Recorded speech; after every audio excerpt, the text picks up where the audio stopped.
Ever wondered how to become truly undefeatable? Welcome to Stoicism, Become Undefeatable.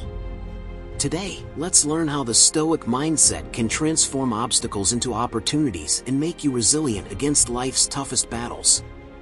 Let's dive in and start your journey to an unbreakable you. Number 1. Seek challenges. Imagine you're coasting through life, everything's smooth sailing. Sounds nice, but here's the catch: smooth seas never made a skilled sailor. When everything is easy, we don't grow. We stay in our comfort zone, and while it might feel safe, it's not where you unlock your true potential. Seneca, one of the great Stoic philosophers, was all about this idea. He believed that to really live, we need to push ourselves, embrace the tough times, and seek out challenges. Think about it. What's a challenge, really? It's something that pushes you beyond your current limits, something that forces you to dig deeper, to tap into reserves of strength and resilience you didn't even know you had. It's like discovering a superpower. You face a challenge, you struggle, maybe you even fail a few times, but in the end, you come out stronger, smarter, more capable. It's like leveling up in a video game, but for real life. So how do you start seeking challenges? Well, first, let's talk about mindset. It's all about shifting your perspective. Instead of seeing difficulties as obstacles, start viewing them as opportunities. Got a tough project at work? Instead of dreading it, think about how it can help you develop new skills or prove your capabilities. Facing a personal issue? Consider how it can help you build emotional strength and resilience. Now, let's get practical. Start by setting yourself small, manageable challenges. These can be anything from trying a new hobby that intimidates you, to taking on a project that's a bit out of your depth, to having a difficult conversation you've been avoiding. The key is to start small and gradually take on bigger challenges as you build your confidence and skills. It's like building a muscle. You don't start with the heaviest weight, but you gradually increase the load as you get stronger. One great way to incorporate challenges into your daily life is through physical activity. Whether it's running, lifting weights, or trying a new sport, physical challenges are a fantastic way to build mental toughness. When you push your body, you're also training your mind to handle discomfort and persevere through difficulty. Plus, the endorphin rush from physical activity doesn't hurt either. Another area to explore is learning. Challenge yourself to learn something new, a language, an instrument, a coding skill. The process of learning itself is challenging and forces your brain to work in new ways. It's frustrating at times, sure, but that frustration is a sign that you're growing. And the sense of accomplishment when you finally get it? Priceless. Social challenges are another big one.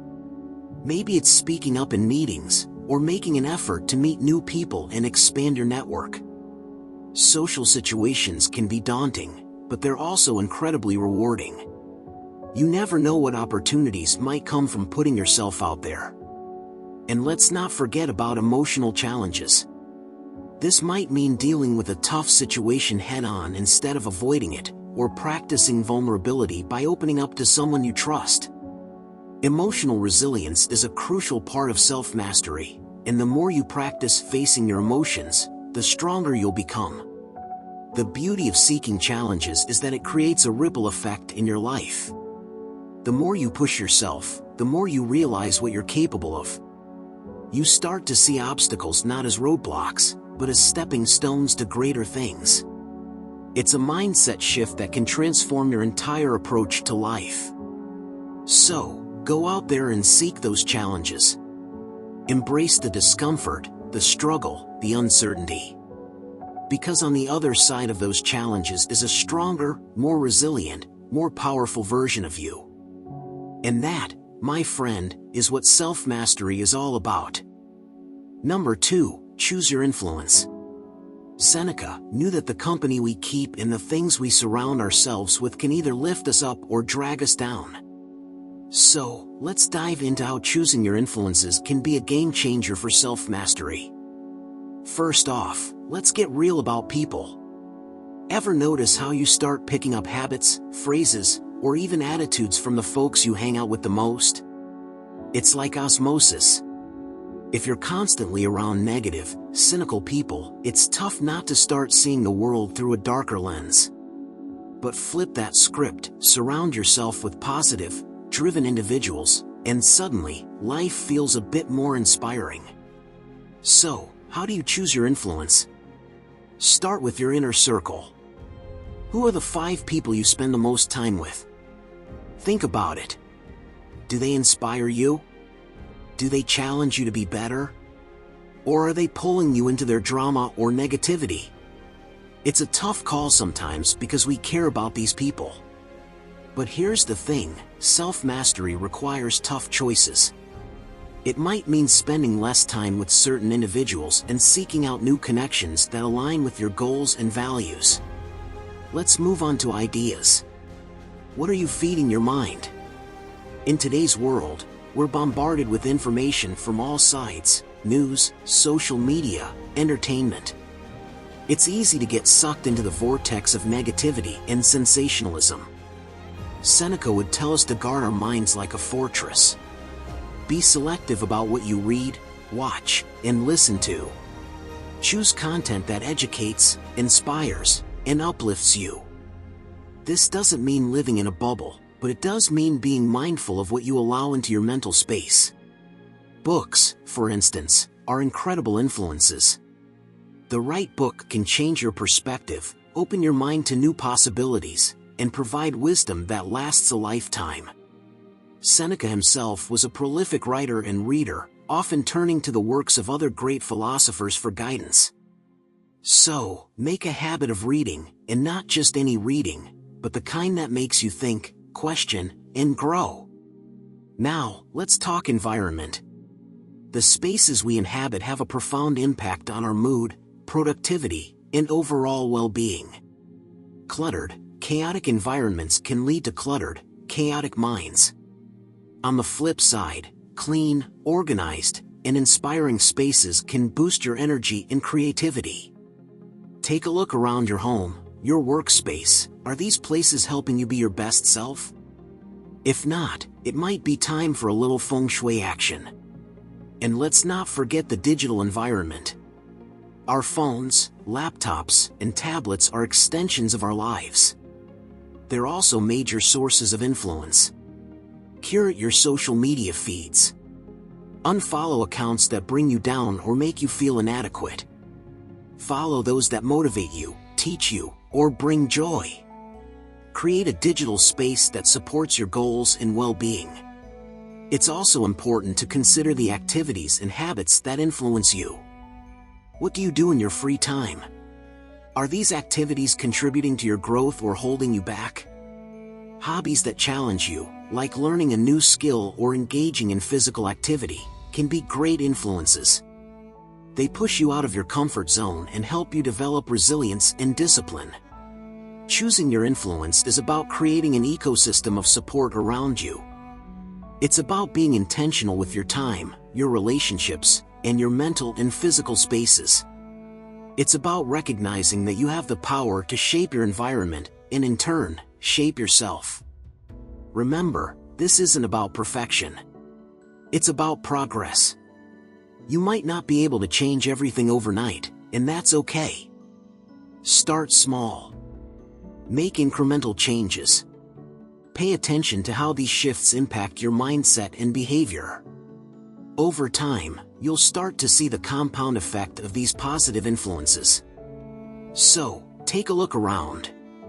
Evaluate your influences with a discerning eye. Make choices that align with your goals and values. By doing so, you're not just unlocking your inner strength, you're creating a life that supports and nurtures your journey towards self-mastery. And that, my friend, is a path worth walking. Number 3, focus on your response. Life throws all sorts of stuff our way, some of it's great, some of it's not so much. But here's the kicker, it's not what happens to us that matters most, it's how we respond. Seneca knew that our power lies not in controlling events, but but in controlling our reactions to them. So, how do we master this art of response? Let's dive in. First things first, let's get real about control. We spend so much energy trying to control things that are completely out of our hands: the weather, other people's actions, the traffic. But Seneca reminds us to focus on what we can control: our own thoughts, actions, and reactions.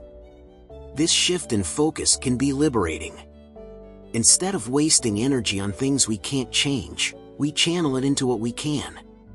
Picture this: you're stuck in traffic.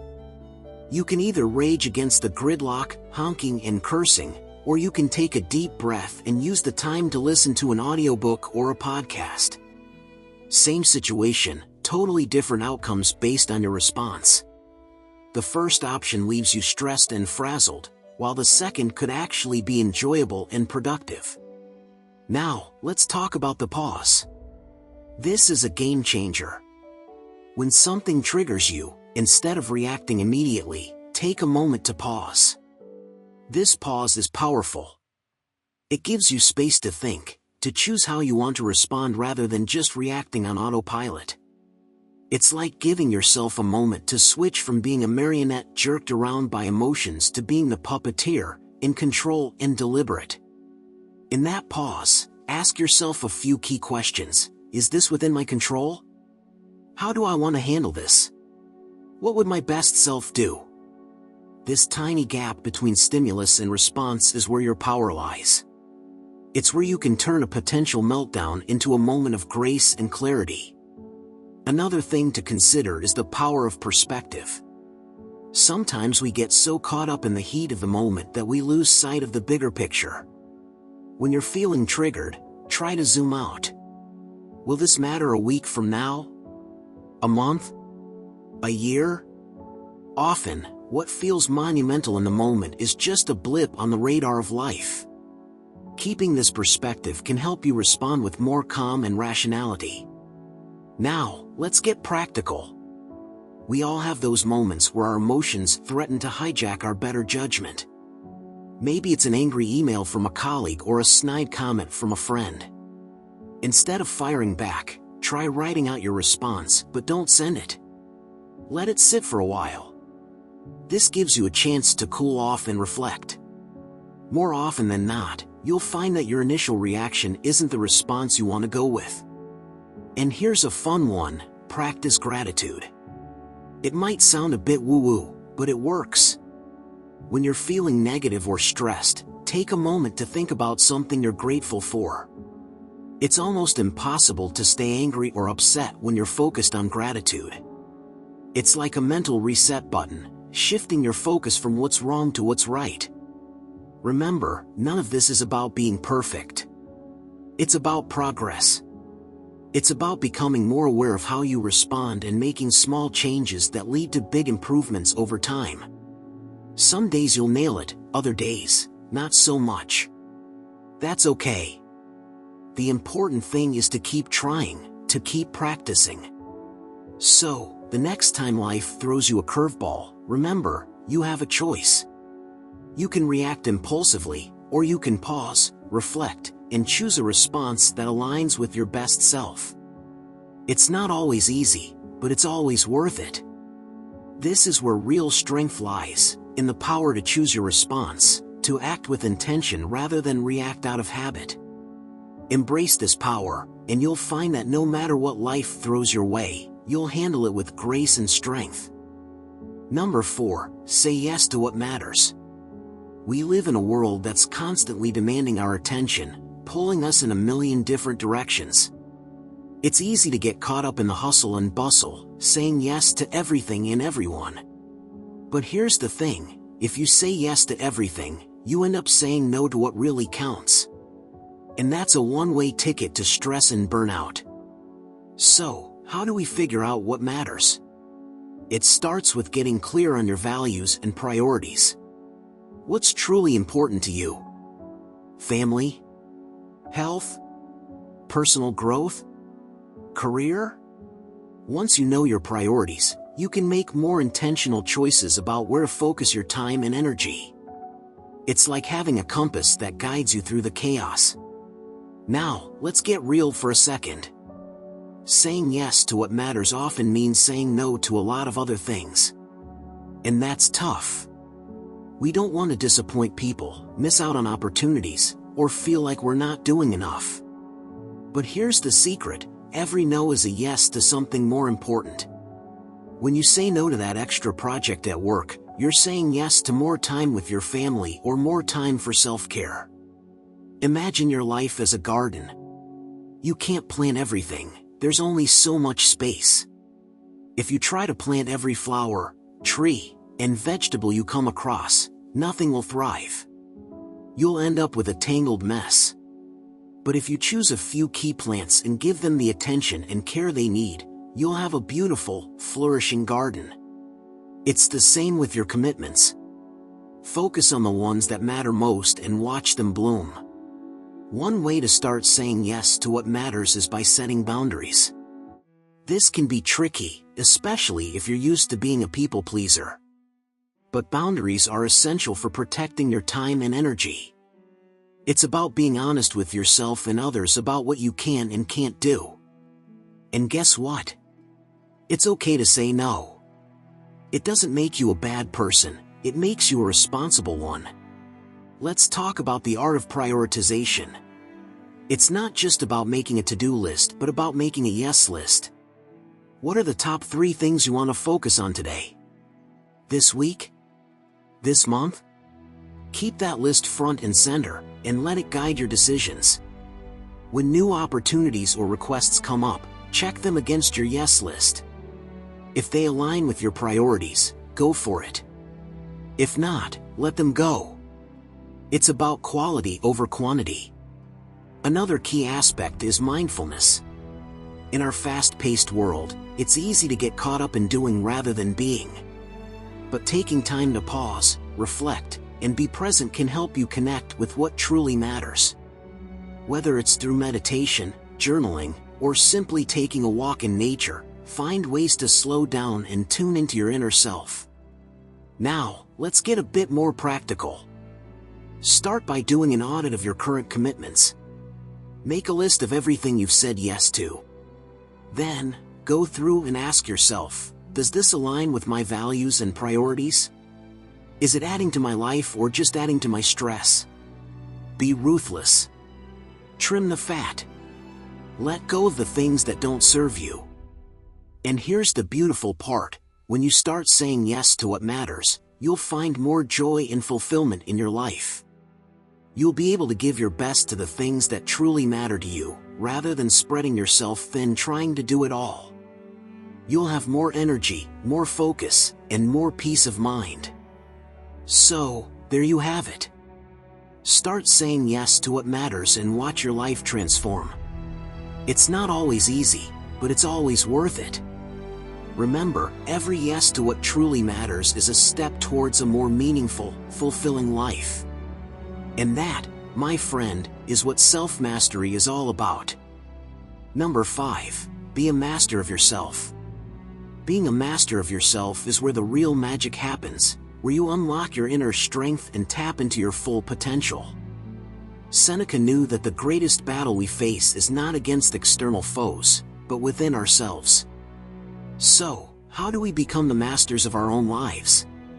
Let's break it down. First off, self-mastery is about knowing yourself. I mean, really knowing yourself. Your strengths, weaknesses, triggers, and passions. It's like being your own best friend. Take some time to reflect on who you are and what makes you tick. Journaling can be a great tool for this.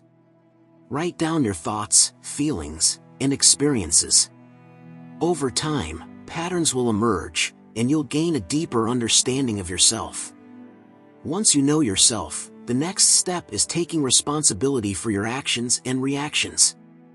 It's easy to blame others or circumstances when things go wrong, but that's not the path to self-mastery. Own your choices. When you mess up, admit it. Learn from it. Move on. This is empowering because it puts you in the driver's seat of your life. You're no longer a victim of circumstances but the creator of your destiny. Now, let's talk about discipline. Yeah, I know, it's not the most exciting word, but it's crucial. Think of discipline as the bridge between your goals and your achievements. It's what keeps you going when motivation fades. Start by setting small, achievable goals.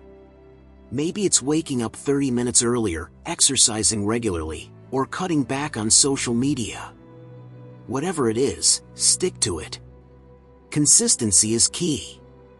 Over time, these small habits will compound, leading to significant changes. Another big part of self-mastery is emotional regulation. We're all human, and emotions are a natural part of life. But being ruled by them? Not so much.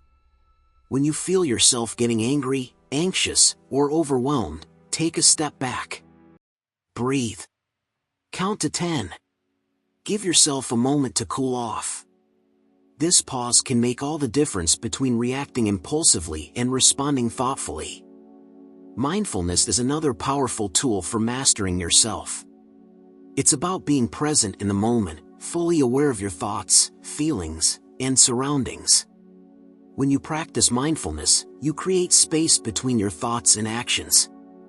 You become less reactive and more deliberate. Try incorporating mindfulness into your daily routine.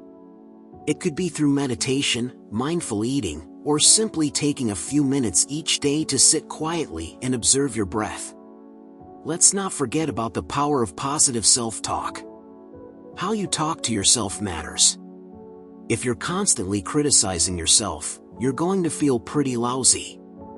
But if you encourage and uplift yourself, you'll feel more confident and capable. So, pay attention to your inner dialogue.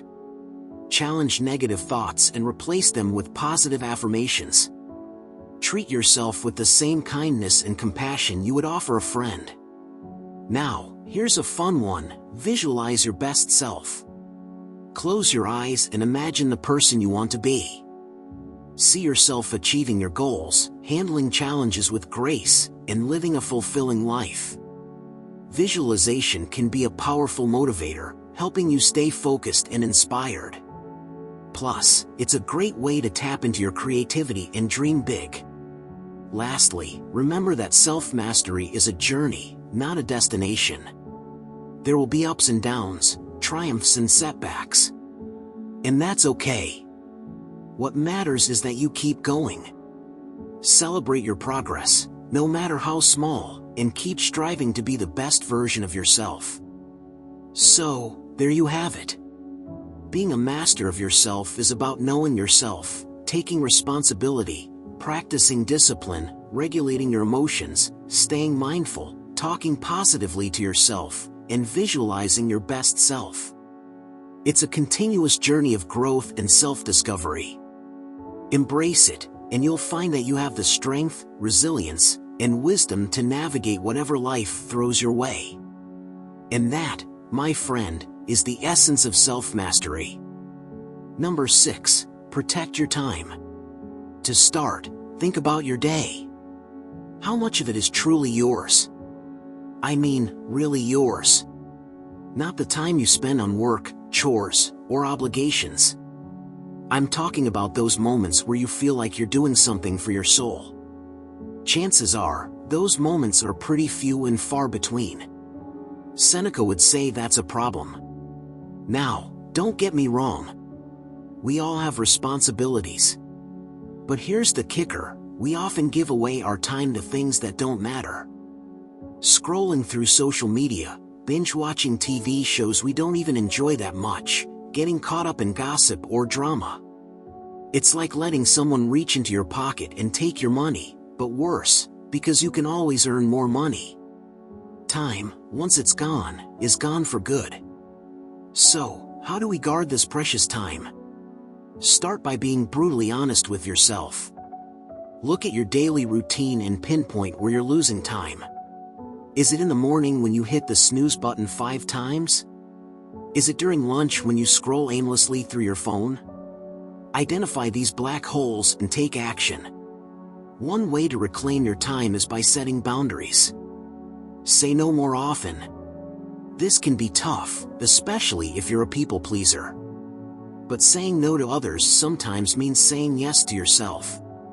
It's not about being selfish, it's about being smart with your time. If someone asks you to do something and it doesn't align with your goals or values, politely decline. You don't owe anyone an explanation. Another tip is to prioritize tasks that genuinely matter. We often get caught up in being busy, confusing it with being productive. But there's a big difference. Busy work can fill your day but leave you feeling unfulfilled. Focus on activities that move the needle for you, whether it's a project at work that excites you, spending quality time with loved ones, or pursuing a hobby that brings you joy. Seneca also talked about the importance of solitude. In today's hyper-connected world, solitude can feel almost impossible to find. But carving out quiet time for yourself is crucial. It doesn't have to be hours on end. Even 10 to 15 minutes of silence, where you can think, reflect, and just be, can make a huge difference. Use this time to meditate, journal, or simply sit in nature. This practice can help you reset and recharge, making you more effective in other areas of your life. One of my favorite Seneca quotes goes something like this: "People are frugal in guarding their personal property, but as soon as it comes to squandering time, they are most wasteful of the one thing in which it is right to be stingy." Think about that for a second. We lock our doors, guard our possessions, yet we let our time slip through our fingers. Let's flip that script. Lastly, be mindful of how you spend your leisure time. It's easy to fall into the trap of thinking that relaxation means doing nothing or engaging in mindless activities. True relaxation rejuvenates you. So, choose leisure activities that nourish your mind and body. Read a good book, take a walk, have a meaningful conversation with a friend, or learn something new. These activities not only relax you but also enrich your life. In a nutshell, protecting your time is about making conscious choices. It's about valuing your time as the precious resource it is and being intentional with how you spend it. Seneca's wisdom reminds us that our time is our most valuable asset. So, let's start treating it that way. Remember, the clock is ticking, and once those moments are gone, they're gone for good. Make them count. Number 7, do the hard thing. First off, why should we even bother doing hard things? Well, Seneca and the other Stoic sages believed that facing challenges head-on builds character. It's like hitting the gym for your mind and spirit. Just as lifting heavy weights strengthens your muscles, tackling tough tasks strengthens your resilience and fortitude. It's all about conditioning yourself to handle whatever life throws your way. Think about it. When was the last time you felt truly proud of yourself? I bet it wasn't after a day of lounging around and taking it easy. Nope. It was probably after you pushed through something tough, a challenging project at work, a difficult conversation, a personal goal that seemed out of reach. Those moments of struggle and triumph are where we grow the most. So, how do we embrace this Stoic principle in our daily lives? Start small. You don't need to climb Everest right out of the gate. Pick something that's slightly outside your comfort zone. Maybe it's waking up an hour earlier to get a head start on your day. Maybe it's having that tough conversation you've been avoiding. Whatever it is, lean into the discomfort. Here's a little secret: the more you do hard things, the easier they become. It's like building a habit. At first, it's a grind. Your mind will come up with a million reasons why you should quit. But with each small victory, you build momentum. You start to see yourself as someone who can handle tough situations. And that, my friend, is a powerful shift. Seneca had a lot to say about this. One of his key ideas was that we suffer more in imagination than in reality. Think about it. How often have you dreaded doing something hard, only to find that it wasn't as bad as you imagined? Our minds love to blow things out of proportion. By taking action, We cut through the noise and see things for what they really are. Let's get practical. One way to start doing hard things is by setting clear, specific goals. Vague goals are easy to ignore. But when you set a concrete target, like running a 5K, finishing a book, or learning a new skill, you create a roadmap for yourself. Break it down into smaller steps and tackle them one by one. Celebrate each milestone. It's the little wins that keep you going. Another tip is to embrace failure. Yep, you heard me right. Failure is not the end of the world. In fact, it's one of the best teachers out there. When you push yourself to do hard things, you will stumble. You will fall. And that's okay. Each failure is a stepping stone on the path to success. Learn from it, adjust your approach, and keep moving forward. Also, surround yourself with people who challenge you. It's easy to stay in your comfort zone when you're around people who let you take the easy way out. Find friends, mentors, or a community that pushes you to be better. They'll hold you accountable and cheer you on when the going gets tough. And let's not forget self-compassion. Doing hard things doesn't mean being hard on yourself. Be kind to yourself on this journey. Acknowledge your efforts, even if you don't always hit the mark. It's about progress, not perfection. In a nutshell, doing the hard thing is about stepping out of your comfort zone and embracing challenges. It's about building resilience and proving to yourself that you're capable of more than you think. Seneca knew that our greatest growth comes from pushing our limits. So, take a deep breath, muster your courage, and dive into the challenge. You've got this. And remember, every step you take, no matter how small, is a victory in itself. Keep going. Number 8, make others better. First things first, why is making others better such a big deal? Well, we're all in this together, right? Life is a shared journey, and lifting others up not only helps them, but it also enriches our own lives. It's like planting seeds of kindness and positivity that blossom into a more supportive and connected community. So, how do we go about making others better? It starts with something really simple, paying attention. Yep, just noticing the people around you. When you're present and engaged, you can see where someone might need a little boost. Maybe a colleague is struggling with a project, or a friend is having a tough day. Your awareness is the first step in offering meaningful support. One way to help others is by sharing your knowledge and skills. Got a knack for something? Don't keep it to yourself. Whether it's a professional skill, a hobby, or even just a bit of life wisdom, passing it on can make a huge difference. Think about it like this: every time you teach someone something new, you're empowering them to grow and succeed. It's a win-win. Encouragement is another powerful tool. We all have moments of self-doubt. A kind word or a bit of positive reinforcement can go a long way. Tell your friend they're doing a great job, even if they're struggling. Celebrate their successes, big or small. Your words can be the spark that reignites someone's motivation and confidence. Sometimes, making others better means just being there. You don't always need to have the answers or solutions. Sometimes, people just need someone to listen. Be that ear. Show empathy. Let them know they're not alone.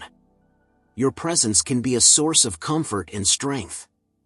Now, let's talk about leading by example. Actions speak louder than words, right?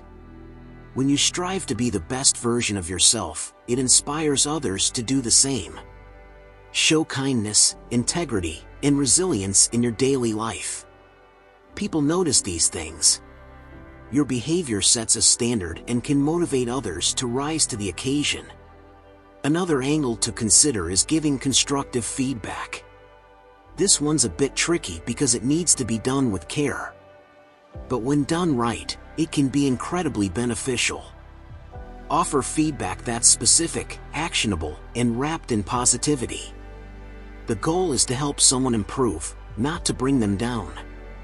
Mentorship is another fantastic way to make others better. If you've been around the block a few times, share your journey with someone who's just starting out. Guide them, share your mistakes and lessons, and support their growth. Being a mentor is a fulfilling experience that creates a ripple effect of growth and learning. Community involvement is also key.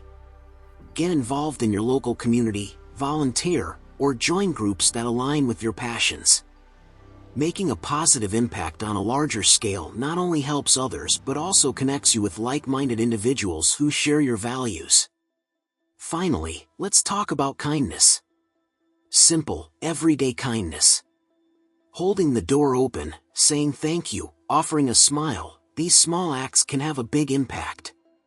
They create a ripple effect, spreading positivity and encouraging others to do the same. In the end, making others better is about connection, support, and genuine care. It's about recognizing that our actions, no matter how small, can lift someone up and make a real difference. Seneca's wisdom reminds us that in helping others, we help ourselves. We create a more compassionate and supportive world. So, keep an eye out for those opportunities to lift someone up. You never know the difference you might make in their life, and in turn, your own. Number 9, practice gratitude. Why is gratitude such a big deal? Well, it's like a secret weapon for happiness. When you practice gratitude, you shift your focus from what you lack to what you have. It's a mindset game changer.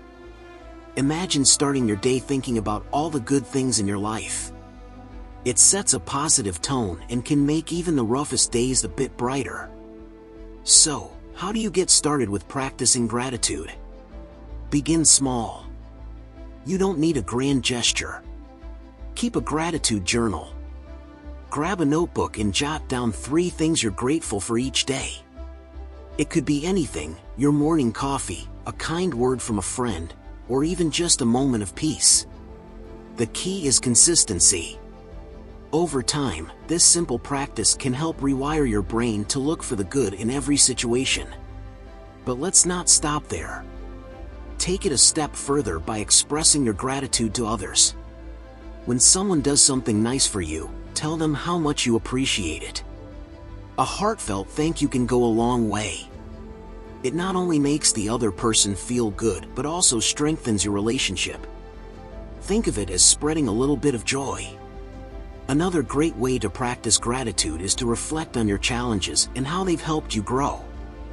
This one's a bit trickier because it involves looking at the tough stuff in a new light. But here's the thing, our struggles often teach us valuable lessons. Maybe you had a tough job that taught you resilience. Or perhaps a difficult relationship helped you understand yourself better. By acknowledging the growth that comes from hardship, you can find gratitude even in the most challenging times. Also, try to be present. In our fast-paced world, it's easy to get caught up in the hustle and bustle, missing out on the little moments that bring joy. Take a moment to pause and really soak in your surroundings. Feel the sun on your face, enjoy the taste of your favorite food, or listen to the laughter of your friends. These small moments are rich with opportunities for gratitude. Let's talk about comparison for a second. We all do it. But here's a tip: instead of comparing yourself to others, compare yourself to where you were before. Look at your own progress. Celebrate how far you've come.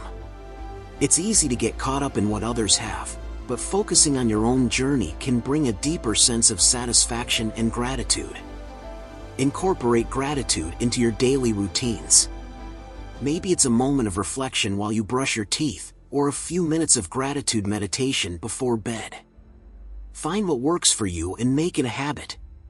The more you practice, the more natural it will feel. And don't forget to appreciate yourself. We're often our own worst critics, but take a moment to acknowledge your efforts, your strengths, and your achievements. Give yourself some credit for all the hard work you do. You deserve it. Finally, remember that gratitude is a journey, not a destination. Some days it'll be easier to find things to be grateful for, other days, not so much. And that's okay. The important thing is to keep practicing. Like any skill, the more you do it, the better you'll get at it. In the end, practicing gratitude is about embracing a mindset that looks for the good in every situation. It's about finding joy in the little things and appreciating the journey. Seneca's wisdom reminds us that gratitude can transform our lives, making us more content, more resilient, and more connected to the world around us. So, start today. Find those moments of gratitude and let them light up your life. You've got this. Number 10. Embrace continuous learning. Let's get something straight. Learning doesn't stop when you leave school. Nope, that's just the beginning. Think of life as one big classroom, full of lessons just waiting to be discovered. When you keep learning, you stay adaptable, open-minded, and interesting. It's like giving your brain a workout, keeping it sharp and ready for anything. So, how do we embrace this idea of continuous learning? Start by following your interests. What gets you excited? Is it history, science, cooking, music? Dive into those passions. Pick up a book, watch a documentary, or take a class. The beauty of learning is that it can take so many forms. Find what sparks your curiosity and run with it. Let's talk about reading for a second. Seneca was a huge fan of books. He believed that reading great works could connect us with the minds of the past, giving us insights and wisdom that stand the test of time. So, why not make reading a daily habit? Even if it's just a few pages before bed, it's a great way to expand your mind and explore new ideas. And don't just stick to one genre, mix it up. Fiction, nonfiction, poetry, science, you name it. Each brings a unique perspective. Another way to keep learning is by surrounding yourself with diverse people. Everyone you meet knows something you don't. Have conversations, ask questions, and really listen. You'd be surprised at how much you can learn from just chatting with someone over coffee. Different perspectives can open your mind and make you see things in a whole new light. Let's not forget the digital age we're living in. The internet is a treasure trove of knowledge. Online courses, webinars, podcasts, and even social media, if you follow the right people, can be incredible learning tools. Platforms like Coursera, Khan Academy, and YouTube have countless resources on just about anything you want to learn. The key is to be intentional with your time online. Instead of mindlessly scrolling, seek out content that educates and inspires you. Embracing mistakes is a crucial part of the learning journey. We all mess up. It's part of being human. But instead of beating yourself up, see mistakes as opportunities to learn and grow. Seneca believed that we learn more from our failures than our successes. So, the next time you stumble, ask yourself, what can I learn from this? It's all about turning setbacks into stepping stones. Keeping a learning journal can also be a game changer. Jot down new things you've learned, questions you have, and ideas you want to explore. It's a great way to track your progress and stay motivated. Plus, it's fun to look back and see how far you've come. Now, let's talk about patience. Learning is a marathon, not a sprint. It's easy to get frustrated when you don't grasp something right away. But remember, every expert was once a beginner. Give yourself the grace to learn at your own pace. Celebrate small victories and keep pushing forward.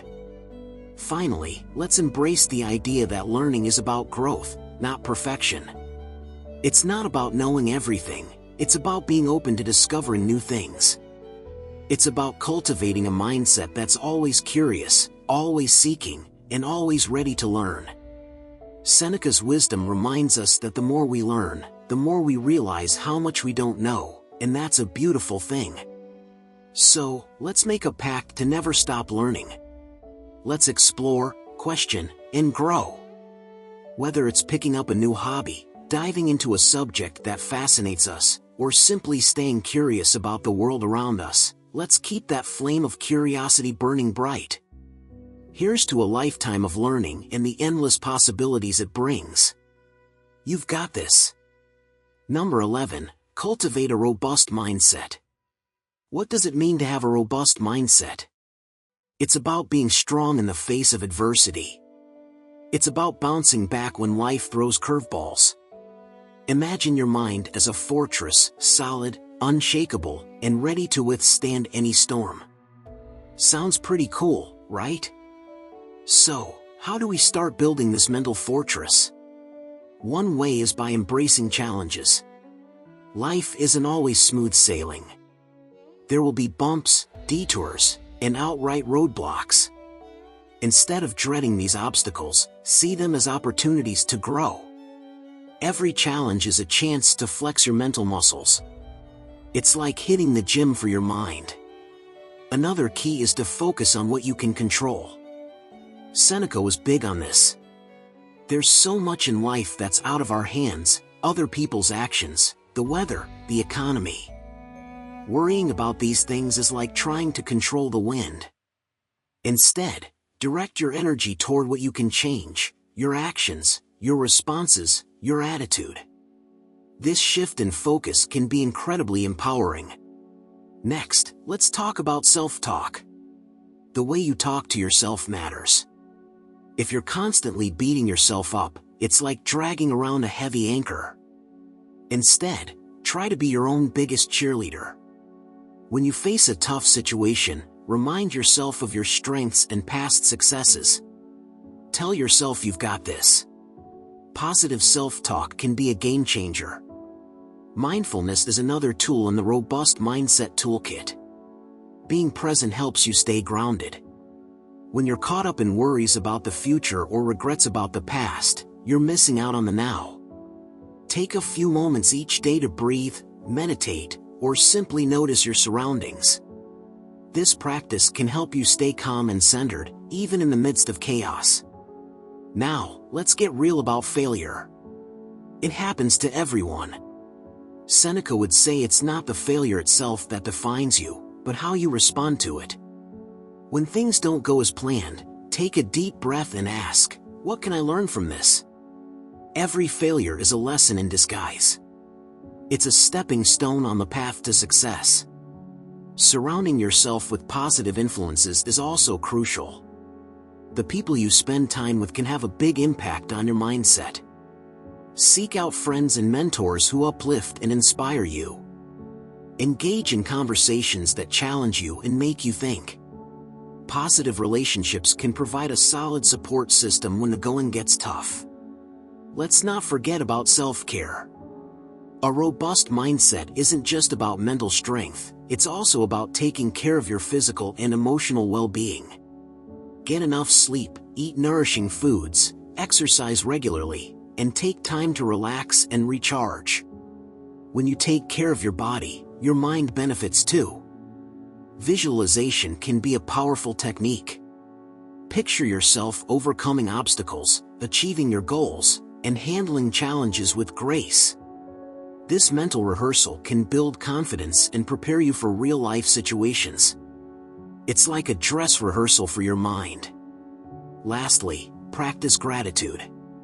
This might sound counterintuitive when we're talking about toughness, but it's incredibly effective.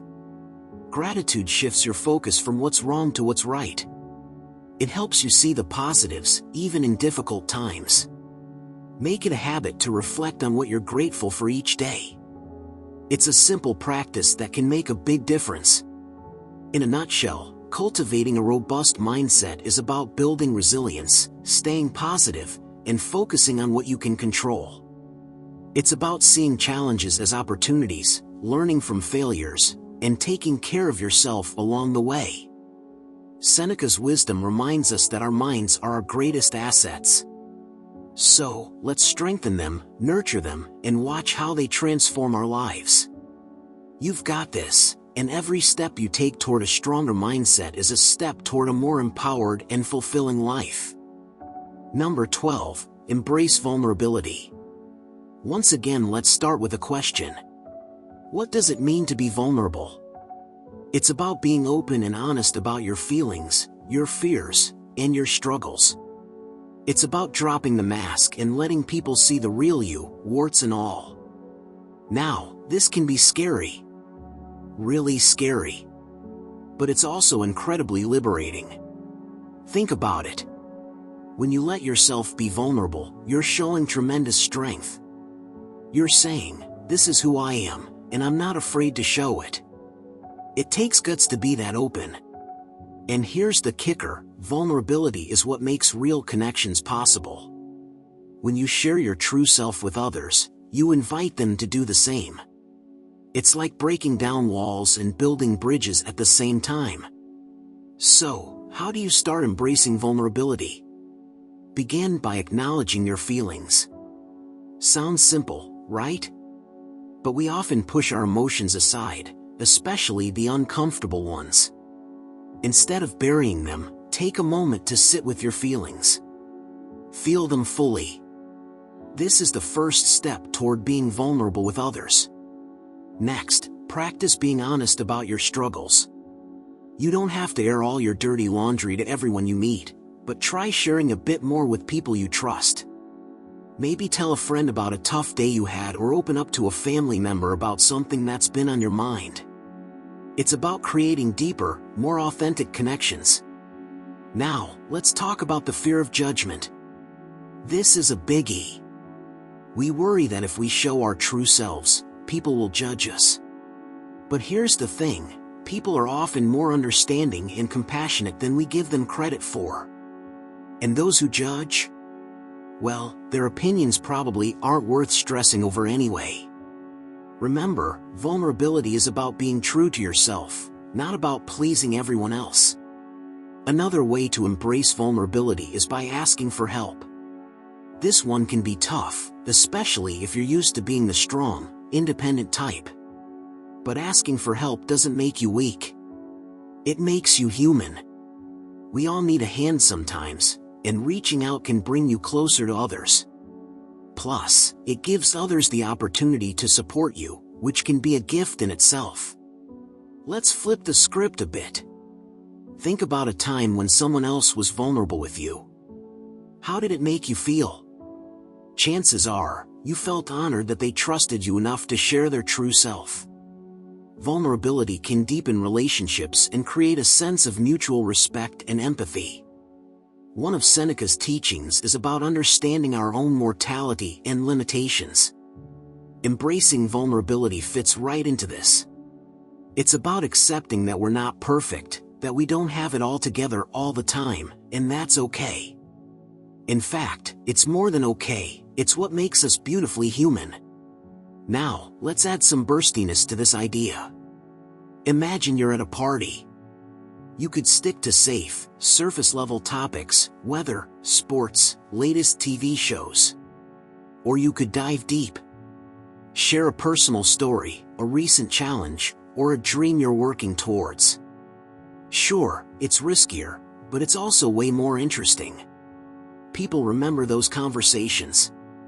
They walk away feeling like they truly connected with you. In the end, embracing vulnerability is about living a richer, more authentic life. It's about being brave enough to show up as you are, flaws and all.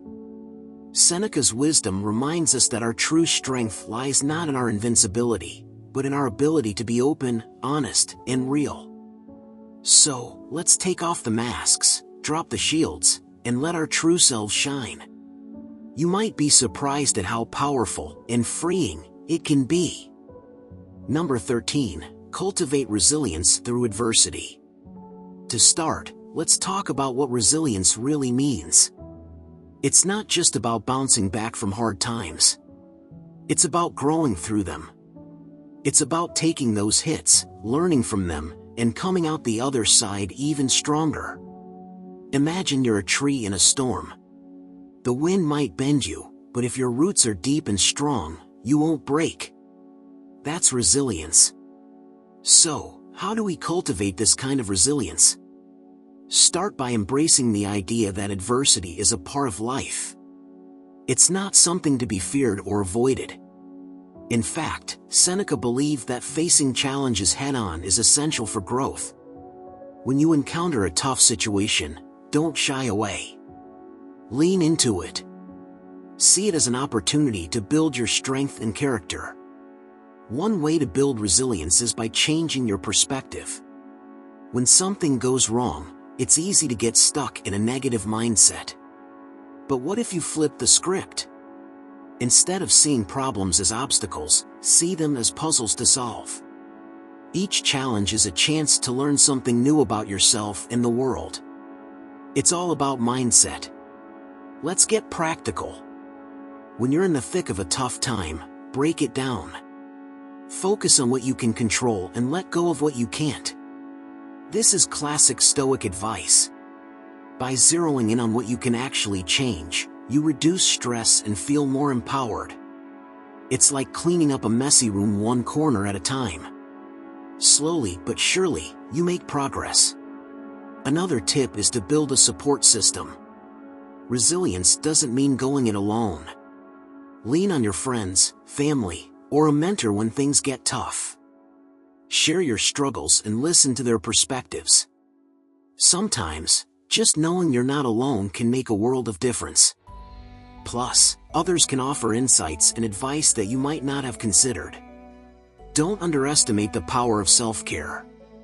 Taking care of your body and mind is crucial for building resilience. Get enough sleep, eat well, and find time to relax. When you're physically and mentally strong, you're better equipped to handle whatever life throws your way. It's like putting on your own oxygen mask before helping others. Seneca also talked about the importance of preparation. Anticipate challenges and think about how you might handle them. This doesn't mean worrying about every possible scenario, but having a plan can make you feel more prepared and less overwhelmed when adversity strikes. It's like having an umbrella ready for when it rains. Reflecting on past experiences can also help. Think back to a time when you faced a big challenge. How did you get through it? What did you learn? Use those experiences as a reminder of your strength and resilience. You've faced tough times before and come out stronger. You can do it again. Let's talk about adaptability. Resilience isn't about being rigid and unchanging.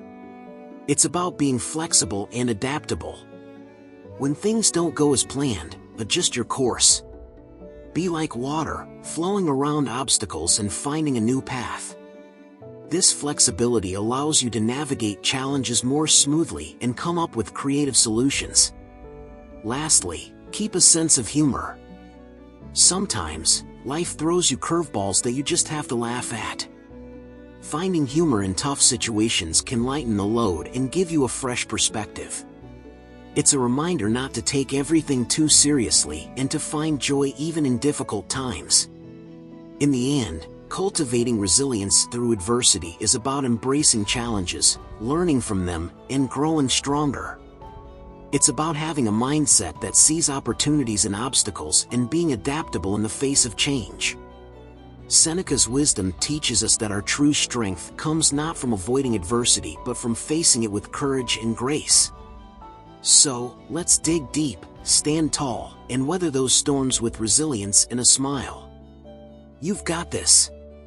Number 14. Pursue virtue over pleasure. Virtue, in the Stoic sense, is all about moral excellence and living a life of integrity, wisdom, courage, and self-control. It's about being the best version of yourself, consistently making choices that align with your values and ethical principles. Pleasure, on the other hand, is all about those fleeting moments of gratification. Think of it like this: virtue is the nourishing meal, while pleasure is the sugary snack. Sure, the snack tastes great, but it's the meal that sustains you. Now, why should we prioritize virtue over pleasure? Well, pleasures are temporary and often superficial. They give us a quick hit of happiness but don't necessarily lead to long-term fulfillment. Imagine binge-watching your favorite show. It feels great in the moment, But once it's over, you might feel a bit empty or even regret wasting so much time. Virtue, though, leads to lasting contentment and a sense of purpose. It's like building a sturdy house brick by brick, solid, dependable, and deeply satisfying. So, how do we start this journey of pursuing virtue? Begin with self-awareness. Take a good look at your daily habits and decisions. Are they driven by short-term pleasure or long-term virtue? For instance, hitting the snooze button feels good right now, but getting up early to exercise aligns more with the virtue of self-discipline and health. It's these small, everyday choices that add up over time. Let's get real. Pursuing virtue over pleasure isn't always easy. There will be temptations and moments when the easier, pleasurable option seems oh so appealing. But remember, it's not about perfection. It's about progress. When faced with a choice, pause and consider which option aligns more with your values and long-term goals. It's like having a little conversation with your future self and asking, which choice will I be proud of tomorrow? One practical tip is to set clear, virtuous goals. Define what virtues you want to cultivate in your life. Is it patience, kindness, integrity, or maybe courage? Write them down and keep them visible as daily reminders. When your goals are clear, it's easier to make choices that align with them. For example, if kindness is your goal, you might choose to volunteer your time instead of indulging in another Netflix marathon. Now, let's talk about the role of discipline. Virtue often requires a bit of sacrifice and a lot of discipline. But here's the kicker, discipline doesn't have to be dreary. Find joy in the process. Celebrate small victories along the way. Every time you choose virtue over pleasure, give yourself a mental high five. Over time, these choices become habits, and those habits shape your character. Also, surround yourself with virtuous influences. Spend time with people who inspire you to be better and who share your commitment to living a virtuous life. Their positive energy and example can be incredibly motivating. It's like having a support team cheering you on as you navigate life's challenges. Reflect on your progress regularly. Take some time each week to review your choices and see how well you're aligning with your virtues. It's a great way to stay on track and make adjustments if needed. Plus, it's a good opportunity to acknowledge your growth and give yourself credit for the strides you're making. Finally, let's not forget that life is about balance. It's okay to enjoy pleasures from time to time. The key is not to let them dominate your life. Pursuing virtue doesn't mean rejecting all pleasure, it means prioritizing what truly matters and finding joy in living a life of purpose and integrity. In a nutshell, pursuing virtue over pleasure is about making choices that lead to long-term fulfillment and a sense of purpose. It's about being true to your values and building a life you can be proud of. Seneca's wisdom reminds us that real happiness comes from living a life of virtue, not from chasing fleeting pleasures. So, start today. Make those virtuous choices, celebrate your progress, and enjoy the deep, lasting contentment that comes with living a life of integrity. You've got this. Number 15, live in alignment with your values. What does it mean to live in alignment with your values? Simply put, it's about making choices that reflect what's important to you. It's about acting in ways that are true to your beliefs, rather than just going with the flow or doing what others expect of you. Imagine you're a ship, and your values are your compass. They guide you through the rough seas and keep you on course. But how do you figure out what your values are? Start by asking yourself some deep questions. What really matters to you? What kind of person do you want to be? What principles guide your actions? Take some time to reflect on these questions. Write down your thoughts. It might be things like honesty, kindness, integrity, or courage. These are your core values, the foundation of who you are. Once you've identified your values, the next step is to align your actions with them. This can be easier said than done, especially when life gets complicated. But the key is to make small, consistent choices that reflect your values. For example, if honesty is important to you, make a conscious effort to be truthful in your daily interactions. If kindness is a core value, look for opportunities to help others, even in small ways. Let's get real here. Living in alignment with your values isn't always a walk in the park. There will be times when it's challenging, when you're tempted to take the easy way out.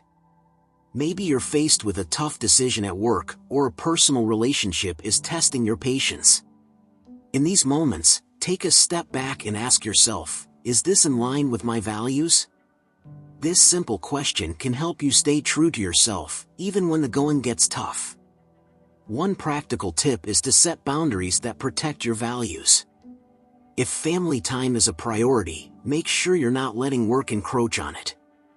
If health is important, set aside time for exercise and self-care. Boundaries act as guardrails, keeping you on the path that aligns with your values. Another biggie is to surround yourself with people who share your values or at least respect them. The people you hang out with can have a huge impact on your choices and behavior. Find friends, mentors, and colleagues who support and inspire you to live according to your values. They can provide encouragement, accountability, and sometimes a much-needed reality check. Let's talk about the long-term benefits of living in alignment with your values. When your actions reflect your beliefs, you experience a deep sense of satisfaction and inner peace. You're less likely to feel conflicted or torn between different directions. Plus, you build self-respect and confidence. You know who you are and what you stand for, and that's incredibly empowering. Of course, there will be times when you slip up. We're all human, and living perfectly aligned with our values 100% of the time is unrealistic. When you do stray from your values, don't beat yourself up. Instead, reflect on what happened and why. Use it as a learning opportunity to strengthen your commitment to your values moving forward. In a nutshell, living in alignment with your values is about making choices that are true to who you are. It's about being consistent in your actions, setting boundaries, and surrounding yourself with supportive people. Seneca's wisdom reminds us that a life lived in accordance with our values is a life well lived. It brings clarity, purpose, and a sense of peace. So, take the time to discover your values, and let them guide your journey. You've got this. And remember, it's the small, everyday choices that add up to a life of integrity and fulfillment. In the next section, we will discuss some Stoic lessons that people learn too late in life. Number 1, the importance of self-control. Self-control isn't just about resisting that second slice of cake or not snapping back at someone who cut you off in traffic. It's a way of living that can transform every aspect of your life. Sounds big, right? That's because it is. Think of self-control as your inner superpower. It's what gives you the strength to choose your response to whatever life throws your way. Imagine you're a ship, and life is the sea, sometimes calm, sometimes stormy. Self-control is your anchor. Without it, you're just drifting, tossed around by every wave and wind. But with it, you have stability. You have direction. In our fast-paced world, we're constantly bombarded with distractions. Social media, 24/7 news cycles, endless entertainment options, it's a lot. It's easy to get caught up, to react impulsively, to make choices that aren't really aligned with who we want to be. That's where self-control comes in. It's like having a pause button. Before you act, you take a moment to think, is this really what I want? Is this action going to help me, or hurt me? Take Marcus Aurelius, for example. He was a Roman emperor, sure, but he also dealt with some serious stuff: wars, political intrigue, personal loss. And yet, he's known for his calm demeanor and thoughtful decisions. How did he manage that? Through self-control. He practiced it daily, reminding himself to stay grounded, to focus on what he could control and let go of what he couldn't. Now, let's bring this to a more personal level. Maybe you've got a job that stresses you out, or relationships that feel like they're on a roller coaster. It's easy to feel overwhelmed. But what if, instead of reacting in the heat of the moment, you took a step back? What if you paused, took a deep breath, and decided to respond with calm and clarity?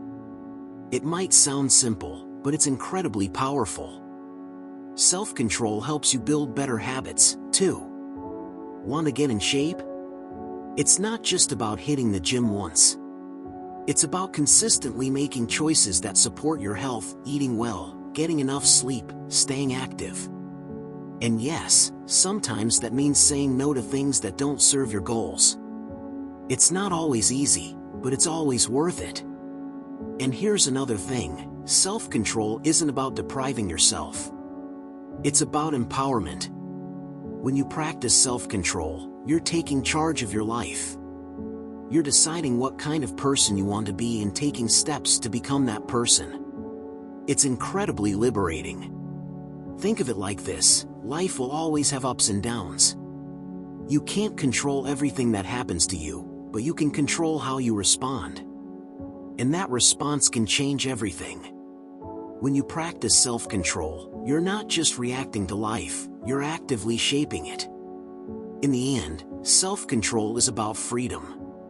It's about freeing yourself from the tyranny of impulses and external pressures. It's about living a life that's true to your values and goals. It's about being the captain of your own ship, no matter what the seas look like. So, next time you're faced with a choice, big or small, remember your inner superpower. Take a moment. Breathe. Choose your response. Because with self-control, you're not just surviving life, you're mastering it. Number 2, the value of time. You know that feeling when you look back at your week and wonder where all the time went? We've all been there. Time just seems to slip through our fingers, and before we know it, another day, week, or even year is gone. This is exactly why the Stoics placed such a high value on time. Imagine time as the most precious currency you have. Unlike money, once time is spent, you can't earn it back. It's gone forever. This is something Seneca, one of the great Stoic philosophers, harped on about constantly. He would say, "We are tight-fisted with property and money, yet think too little of wasting time, the one thing about which we should all be the toughest misers." Think about your daily routine for a moment. How much of your time is truly yours? Work, chores, social obligations, they all eat into your day. Then there are the distractions. Oh, the distractions. Social media, endless scrolling, binge-watching shows, these can suck hours out of our day without us even noticing. The Stoics would argue that being aware of where our time goes is the first step towards valuing it more. Let's get real, valuing time means prioritizing what truly matters. It's about cutting out the noise and focusing on what brings real meaning to your life. This doesn't mean you have to be productive every single minute. No, it's more about being intentional with how you spend your time. Imagine if you treated every moment as a gift. Would you still spend hours in front of the TV, or would you perhaps call a friend, read a book, or take a walk in nature? One of the biggest lessons here is that time is finite. It sounds morbid, but the Stoics believed in regularly contemplating mortality. This isn't meant to be depressing, it's meant to be motivating. When you remind yourself that your time is limited, it helps you focus on what's truly important. It's like a gentle nudge to live life fully and without regret. Let's not forget about procrastination. We've all been guilty of putting things off, thinking we have all the time in the world. But do we? The Stoics would tell you that the future is uncertain. The only time you truly have is now. So, if there's something you've been meaning to do, whether it's starting a new hobby, mending a relationship, or even just taking some time for yourself, don't wait. Do it now. The present moment is all you can be sure of. Now, here's another twist. Valuing time also means knowing when to rest. The Stoics weren't about hustling 24/7. They believed in balance. Rest and relaxation are crucial. It's about knowing that your time for work is just as important as your time for rest. It's all about balance, right? After all, burning out isn't going to help anyone. Let's bring it home with a personal touch. Picture this: you're sitting in your favorite spot at home, maybe with a cup of tea or coffee. You have a few hours ahead of you. How will you spend them? Will you drift through them mindlessly, or will you do something that feeds your soul? The choice is yours, and that's the beauty of it. In the end, the value of time is about making conscious choices. It's about being present, prioritizing what matters, and embracing the fact that time is the most precious resource we have. So, cherish it, use it wisely, and remember that every moment counts. Number 3, the power of perception. Alright, picture this: two people stuck in traffic. One is fuming, honking the horn, and muttering under their breath. The other is calm, maybe even humming along to a song on the radio. Same traffic jam, totally different experiences. Why? Perception. It's all about how we choose to see the situation. The Stoics were big on this. Marcus Aurelius often reminded himself that it's not things themselves that upset us, but our judgments about those things.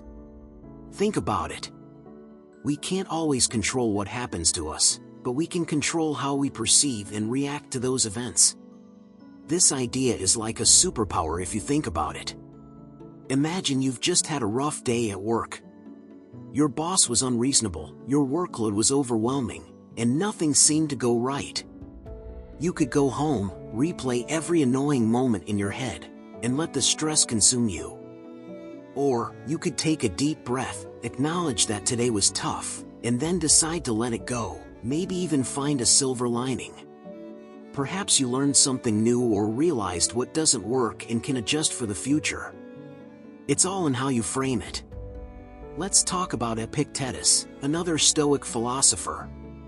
He had a tough life, born a slave, lived with physical disabilities, but he's known for his profound wisdom on resilience and perception. He famously said, "It's not what happens to you, but how you react to it that matters." This isn't just ancient wisdom, it's incredibly relevant today. Take social media, for example. It's easy to scroll through and feel like everyone else's life is perfect compared to yours. But what if you changed your perception? Instead of feeling envious, what if you saw it as a highlight reel, not the full picture? Everyone has their struggles, even if they don't show them. By adjusting your perception, you can protect your mental well-being and stay grounded in reality. Here's another angle: challenges and setbacks. We often perceive them as negative, but what if we viewed them as opportunities? Remember that time you failed at something? Maybe it was a job interview, a project, or a relationship. It stung, right? But looking back, didn't you learn something valuable? Didn't it push you to grow, to try a different approach? That's the power of perception at work. Imagine you're hiking up a mountain. The path is steep and rocky, and you're tired.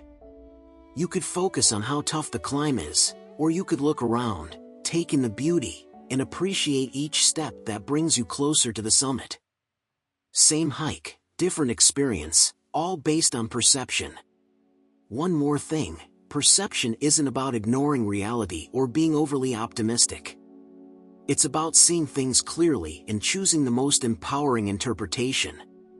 It's like putting on a pair of glasses that help you see situations more clearly and calmly, not through rose-colored lenses, but with a balanced, realistic view. So next time you're faced with a challenge, remember the power of perception. Ask yourself, how can I view this in a way that serves me? How can I turn this obstacle into an opportunity? By mastering your perception, you're not just surviving life, you're thriving, finding meaning, and staying resilient no matter what comes your way. And there you have it, a little Stoic wisdom to carry with you. Life's all about how you see it, so choose your lens wisely. Number 4, accepting the things we cannot change. You know that feeling when you're stuck in a situation and you just can't see a way out?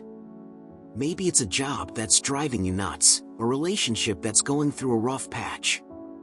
These moments can be incredibly frustrating, right? But here's the thing, the Stoics teach us that peace of mind comes from accepting what we can't change.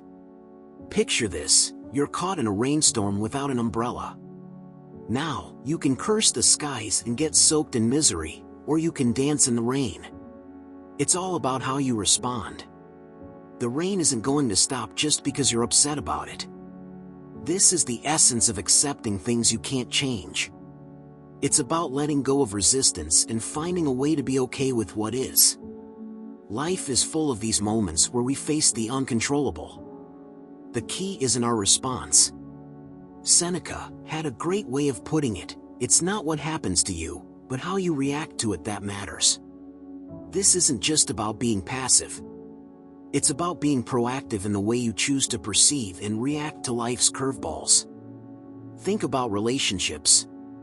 We've all had times when someone's behavior drives us up the wall. Maybe it's a friend who's always late or a family member who loves to give unsolicited advice. You can't change their behavior, but you can change your response. Accepting them as they are doesn't mean you condone or love everything they do. It just means you recognize that you can't control them, and you focus on what you can control, your own actions and feelings. Now, let's get real about bigger stuff. Health issues, loss, major life changes, these are tough. Accepting them doesn't mean you're giving up. It means acknowledging reality and choosing how you'll move forward. It's about finding the strength to say, this is my situation. How can I make the best of it? It's not easy, but it's empowering. It shifts the focus from what's wrong to what you can do about it. The Serenity Prayer sums this up beautifully. Grant me the serenity to accept the things I cannot change, courage to change the things I can, and wisdom to know the difference. It's about discernment and peace. When you stop fighting the unchangeable, you free up energy to tackle what's within your control. So, how do you put this into practice? Start small. Next time you're in an annoying situation, pause and ask yourself, is this something I can change? If not, how can I adjust my mindset? It's a habit that builds over time, and before you know it, you'll find yourself more at peace, even when life doesn't go your way. Accepting the things we cannot change is like learning to go with the flow. It's about realizing that while you can't control the waves, you can learn to surf. And in doing so, you'll find a sense of calm and strength you never knew you had. So, take a deep breath, let go of what you can't change, and focus on what you can. You've got this. Number 5, the benefits of mindfulness. Imagine this, you're walking through a busy street, people rushing past, cars honking, all the chaos of the city. It's easy to get swept up, to feel stressed and overwhelmed. But what if, instead, you took a moment to just breathe and really notice what's around you? The colors of the buildings, the sound of footsteps, the smell of street food. That's mindfulness. It's about being present, fully engaged in the here and now. Marcus Aurelius often reminded himself to live in the present, to not get lost in the past or future. He wrote, "Confine yourself to the present." Sounds simple, but it's powerful. When you're mindful, you're not distracted by what-ifs or could-have-beens. You're right here, right now, and that's where life happens. Now, let's talk benefits. First off, mindfulness is like a stress buster. When you're fully present, you're not worrying about that meeting tomorrow or regretting that thing you said last week. You're just here, experiencing life as it is. It's calming, like taking a mental vacation from the chaos. But it's not just about reducing stress. Mindfulness can also boost your focus. Ever tried working on a project and kept getting distracted by your phone, emails, or random thoughts? Happens to the best of us. But when you practice mindfulness, you train your brain to stay on task. You become more aware of those distractions and can gently steer your attention back to what you're doing. And here's a cool perk: mindfulness can improve your relationships. Think about it. When you're truly present with someone, really listening to them, they feel valued and understood. It deepens your connection. Plus, you're less likely to react impulsively or say something you'll regret. You respond with more thoughtfulness and empathy. Let's not forget about emotional resilience. Life throws curveballs, unexpected challenges, disappointments, losses. Mindfulness helps you stay grounded. You acknowledge your feelings without being overwhelmed by them. It's like being the calm in the storm. You're aware of the storm, but you don't let it sweep you away. So how do you get started with mindfulness? You don't need to sit on a cushion for hours. Start small. Take a few minutes each day to just sit quietly and focus on your breath. Notice the rise and fall of your chest. Or try being fully present in everyday activities: eating, walking, even washing dishes. Pay attention to the sensations, the smells, the sounds. It's all about bringing your mind back to the moment, over and over again. In a nutshell, mindfulness is about living your life with full awareness and presence. It's about savoring the little moments and finding calm amidst the chaos. The Stoics knew its power, and now you do too. So, take a breath, be here now, and see how mindfulness can transform your life. Number 6. Understanding impermanence. Think about it, everything in life is constantly changing, right? The seasons change, people come and go, and even our moods can shift from one moment to the next. Yet, so many of us resist this natural flow, clinging to things and people as if they'll be around forever. It's a tough pill to swallow, but acknowledging that nothing lasts forever can actually be pretty liberating. Let me paint a picture for you. Imagine you're holding a beautiful sandcastle. You've spent hours crafting it, sculpting each turret and moat with precision. But here's the catch: you're building it right next to the ocean. You know the tide will come in eventually, washing it away. You can either spend your time dreading the inevitable, or you can enjoy the process, appreciate the moment, and let go when the waves finally roll in. Life's a lot like that sandcastle. Now, let's get personal. How many times have you found yourself stuck in a rut because you couldn't let go of something? Maybe it was a relationship that had run its course, a job that no longer fulfilled you, or even an old grudge. Holding on can weigh you down, making it harder to move forward and embrace new opportunities. When you understand and accept impermanence, you start to see life as a series of moments to be lived fully, rather than a collection of things to be hoarded. A friend of mine went through a tough breakup a few years back. At first, he was devastated, thinking he'd never find happiness again. But as time passed, he began to see that the relationship, while meaningful, was just one chapter in his life. By embracing its end, he made space for new experiences, new people, and ultimately, a deeper understanding of himself. It's not easy, but it's a game changer. Stoicism teaches us that clinging to the past or fearing the future robs us of the present moment. Marcus Aurelius often reflected on the transient nature of life. He reminded himself that everything is fleeting: our troubles, our joys, even our very existence. This isn't meant to be depressing. Instead, it's a call to live fully and authentically, appreciating each moment for what it is. So, how do you put this into practice? Start by recognizing when you're holding on too tightly. Are you trying to freeze a perfect moment in time, or are you resisting change because it's uncomfortable? When you catch yourself doing this, take a deep breath and remind yourself that it's okay to let go. It's okay for things to change. Try this: the next time you're enjoying a beautiful sunset, a fun night out with friends, or even a peaceful moment alone, take a mental snapshot. Appreciate it fully, knowing that it's temporary. This doesn't mean you won't feel sad when it's over, but that's part of being human. Allow yourself to feel it and then let it pass. Understanding impermanence also means being kinder to yourself. Sometimes we beat ourselves up over past mistakes or worry incessantly about the future. But if nothing lasts forever, then neither do our failures or fears. They're just passing clouds in the sky of our minds. In the end, embracing impermanence is about living a richer, more meaningful life. It's about savoring the good times and learning from the bad, all while knowing that both will eventually pass. It's about being present, being mindful, and being open to the endless flow of change that life brings. So, let go, live fully, and remember, this too shall pass. Number 7, practicing gratitude. Gratitude is about more than saying thanks when someone holds the door for you. It's about actively recognizing and appreciating the good in your life, no matter how small. The Stoics were big on this.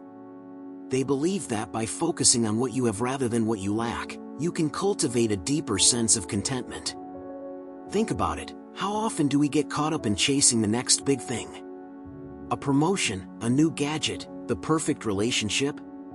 And how often does achieving those things actually bring lasting happiness? Not often, right? A buddy of mine once shared a tip that stuck with me: the daily gratitude journal. Every night before bed, he jots down 3 things he's grateful for. They don't have to be monumental. It could be a good cup of coffee, a nice chat with a friend, or even just a moment of peace in an otherwise hectic day. This simple practice shifts your focus and rewires your brain to notice the positives more often. But let's be real, life isn't always sunshine and rainbows. There are days when finding something to be grateful for feels impossible. Maybe you're dealing with a tough situation at work, a rocky relationship, or personal struggles. Here's where Stoicism really comes in handy. The Stoics taught that even in difficult times, we can find something to be grateful for. Maybe it's a lesson learned, inner strength discovered, or the support of someone who cares. Let's not forget the power of gratitude in relationships. We often take the people closest to us for granted.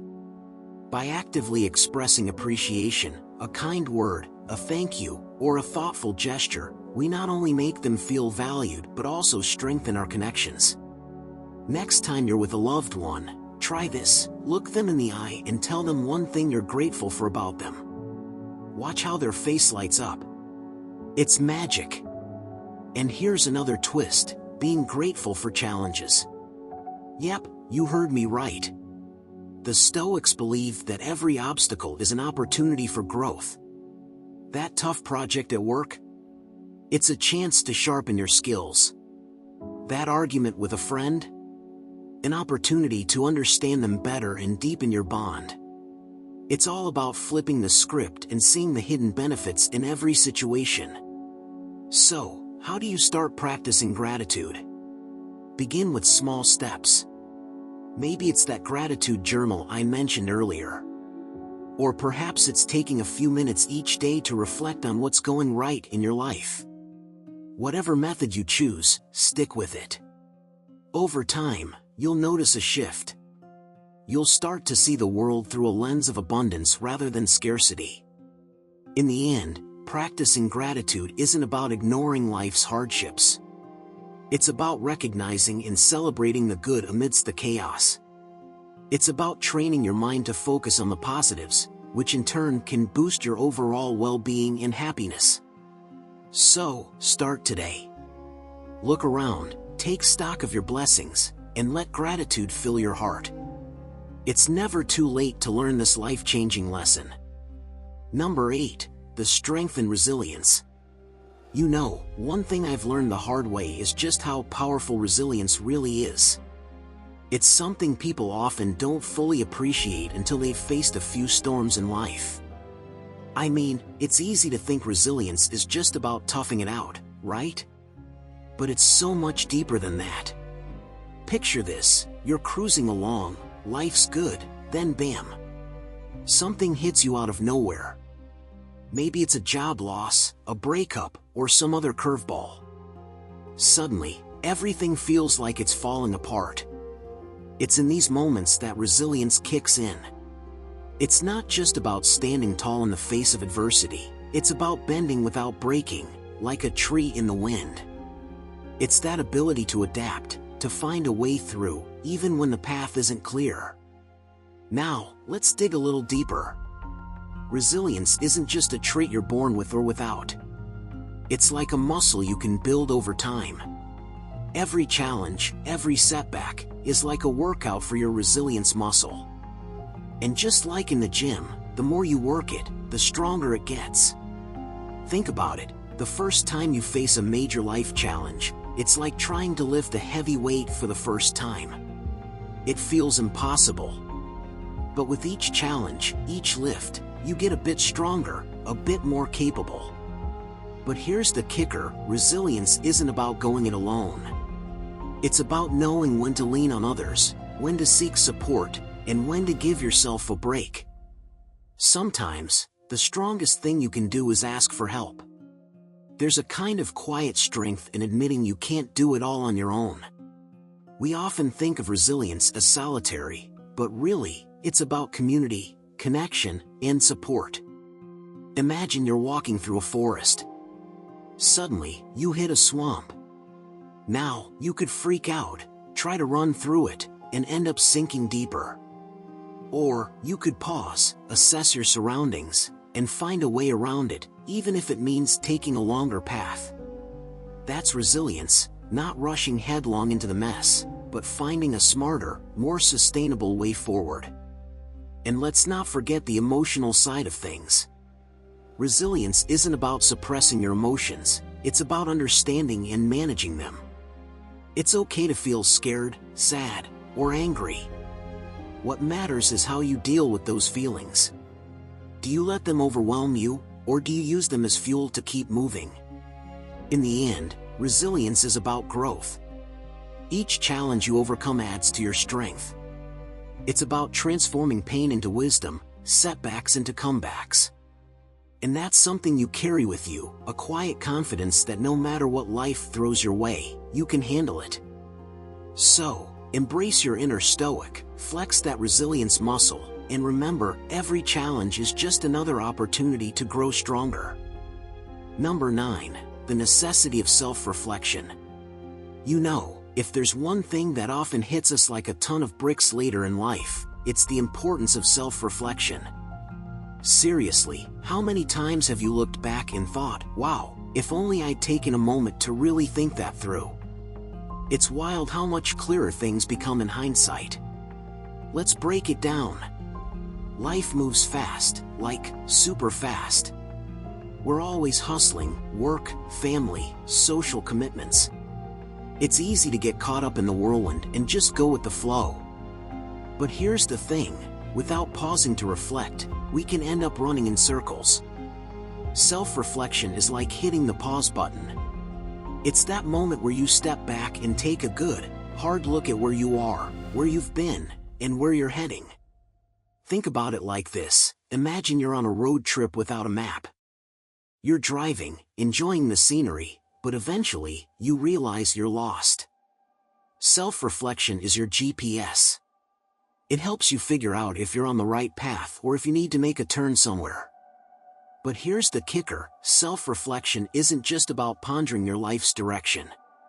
It's about understanding your actions, your thoughts, and your emotions. It's about asking yourself, why did I react that way, or what could I have done differently? It's these questions that lead to growth. Take Marcus Aurelius. This guy ruled an empire, dealt with wars, plagues, and personal losses. Yet, he made time to jot down his thoughts and reflections. Those notes became his famous meditations. He believed that regularly examining his actions and thoughts helped him stay grounded and focused. If a guy running an entire empire could find time for self-reflection, surely we can squeeze it into our busy lives, right? Now, let's get real for a second. Self-reflection isn't always comfortable. It can be downright tough to face your flaws, mistakes, and regrets. But that's where the magic happens. It's like cleaning out a cluttered closet. It's messy and maybe a little overwhelming at first, but once you've sorted through everything, you feel lighter, more organized, and ready to take on the world. And don't think self-reflection is some grand, time-consuming ordeal. It can be as simple as taking a few minutes at the end of the day to think about what went well, what didn't, and what you learned. Journaling is a fantastic way to do this. Just jot down your thoughts, no filter. It's amazing how much clarity you can gain from writing things out. But here's a fun twist: self-reflection isn't just a solo activity. Talking things out with a friend, a partner, or a mentor can provide new perspectives and insights. Sometimes, just saying things out loud helps you see things differently. In the end, self-reflection is about being honest with yourself. It's about recognizing your strengths and acknowledging your weaknesses. It's about continuous improvement, not perfection. And the best part? The more you practice it, the better you get at it. So, next time you're feeling stuck or unsure, take a step back. Reflect. Ask yourself the tough questions. It's not always easy, but it's always worth it.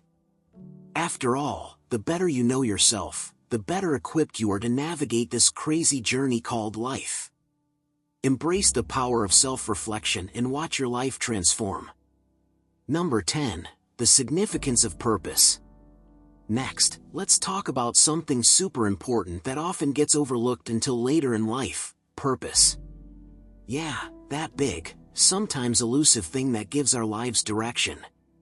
It's wild how many people float through life without really nailing down what their purpose is. But let me tell you, once you find it, everything changes.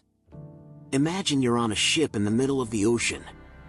Without a compass or a destination, you're just drifting, going wherever the waves take you. That's kind of what life feels like without a purpose. You're just moving along, day by day, without a clear sense of direction. But when you've got that purpose, it's like setting your sails and aiming for a specific shore. Suddenly, there's meaning behind every action, every decision. So, how do you find your purpose? It's not like it just drops in your lap one day. It takes some soul searching. Think about what excites you, what you're passionate about, what gets you out of bed in the morning. For some, it's their career; for others, it's family, art, helping others, or even personal growth. It doesn't have to be something grand or world-changing. Your purpose is personal. It's what makes you feel alive. Marcus Aurelius had a pretty solid grasp on this.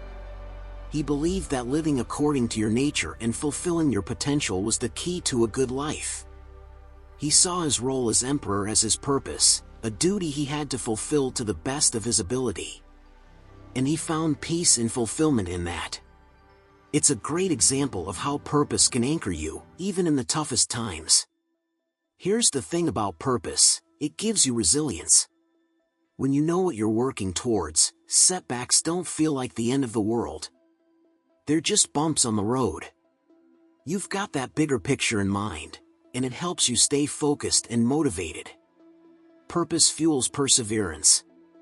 It's like having an internal GPS that keeps you on track, no matter how rough the journey gets. But let's get real for a second. Finding your purpose isn't always easy. It can be messy and confusing. You might try different paths, and that's totally okay. Sometimes, it's through trying and failing that you discover what truly matters to you. Don't be afraid to explore, to take risks, and to follow your curiosity. It's all part of the process. And guess what? Your purpose can change over time. What drives you in your 20s might not be the same in your 40s. Life evolves, and so do you. Be open to that evolution. It's a journey, not a destination. Keep checking in with yourself, reflect on what feels right, and be willing to pivot if needed. Another cool thing about purpose? It connects you with others. When you're passionate about something, You'll naturally find like-minded people who share your interests and values. It creates a sense of community and belonging, which is incredibly powerful. We're social creatures, after all. Finding your tribe can be one of the most fulfilling aspects of living a purpose-driven life. In the end, having a purpose gives your life a sense of meaning and fulfillment that's hard to match. It's the difference between merely existing and truly living. So take the time to discover what sets your soul on fire. Embrace your purpose, and let it guide you through life's twists and turns. It's never too late to find your path and start living with intention. Trust me, it's worth it. Number 11, finding contentment in simplicity. You know, we live in a world that's constantly pushing us to want more, do more, be more. It's like there's this unspoken rule that happiness is tied to how much stuff we have or how busy we are. But here's the thing, the Stoics knew something that many of us learn way too late. Real contentment? It comes from simplicity. Let's think about it for a minute. Remember when you were a kid and how excited you'd get over the simplest things? Like finding a cool rock or playing with a cardboard box. There's pure joy in those moments, right? That's the essence of finding contentment in simplicity. It's about stripping away the excess and finding joy in the basics. Take a look at Marcus Aurelius. Despite being an emperor with access to all the luxuries of the world, he often emphasized the importance of living simply. He wasn't about flashy displays or indulging in every whim. Instead, he focused on what truly mattered: character, virtue, and inner peace. There's a lesson there. It's not about the stuff, it's about the quality of our thoughts and actions. Now, don't get me wrong. It's not about giving up everything you own and living in a cave. It's about appreciating the little things, the things that don't have a price tag. Think about a quiet morning with a cup of coffee, a walk in the park, or a good conversation with a friend. These moments are pure gold, and they don't require a fat wallet. But why is this so hard for us to grasp? Maybe it's because society is always telling us that more is better. We're bombarded with ads promising happiness if we just buy this or that. It's easy to get sucked into that mindset. But when we do, we often end up feeling empty, chasing a happiness that's always just out of reach. Here's where simplicity comes in. It's about decluttering, not just your physical space, but your mind and life as well. It's about focusing on what truly brings you joy and letting go of the rest. Imagine your life as a garden. You can plant 1,000 different flowers, but if you don't tend to them, they'll just become a tangled mess. Instead, if you choose a few that you really love and take care of them, your garden will thrive. So, how do we start embracing simplicity? Start small. Maybe clean out a drawer or closet, and see how it feels to have less clutter.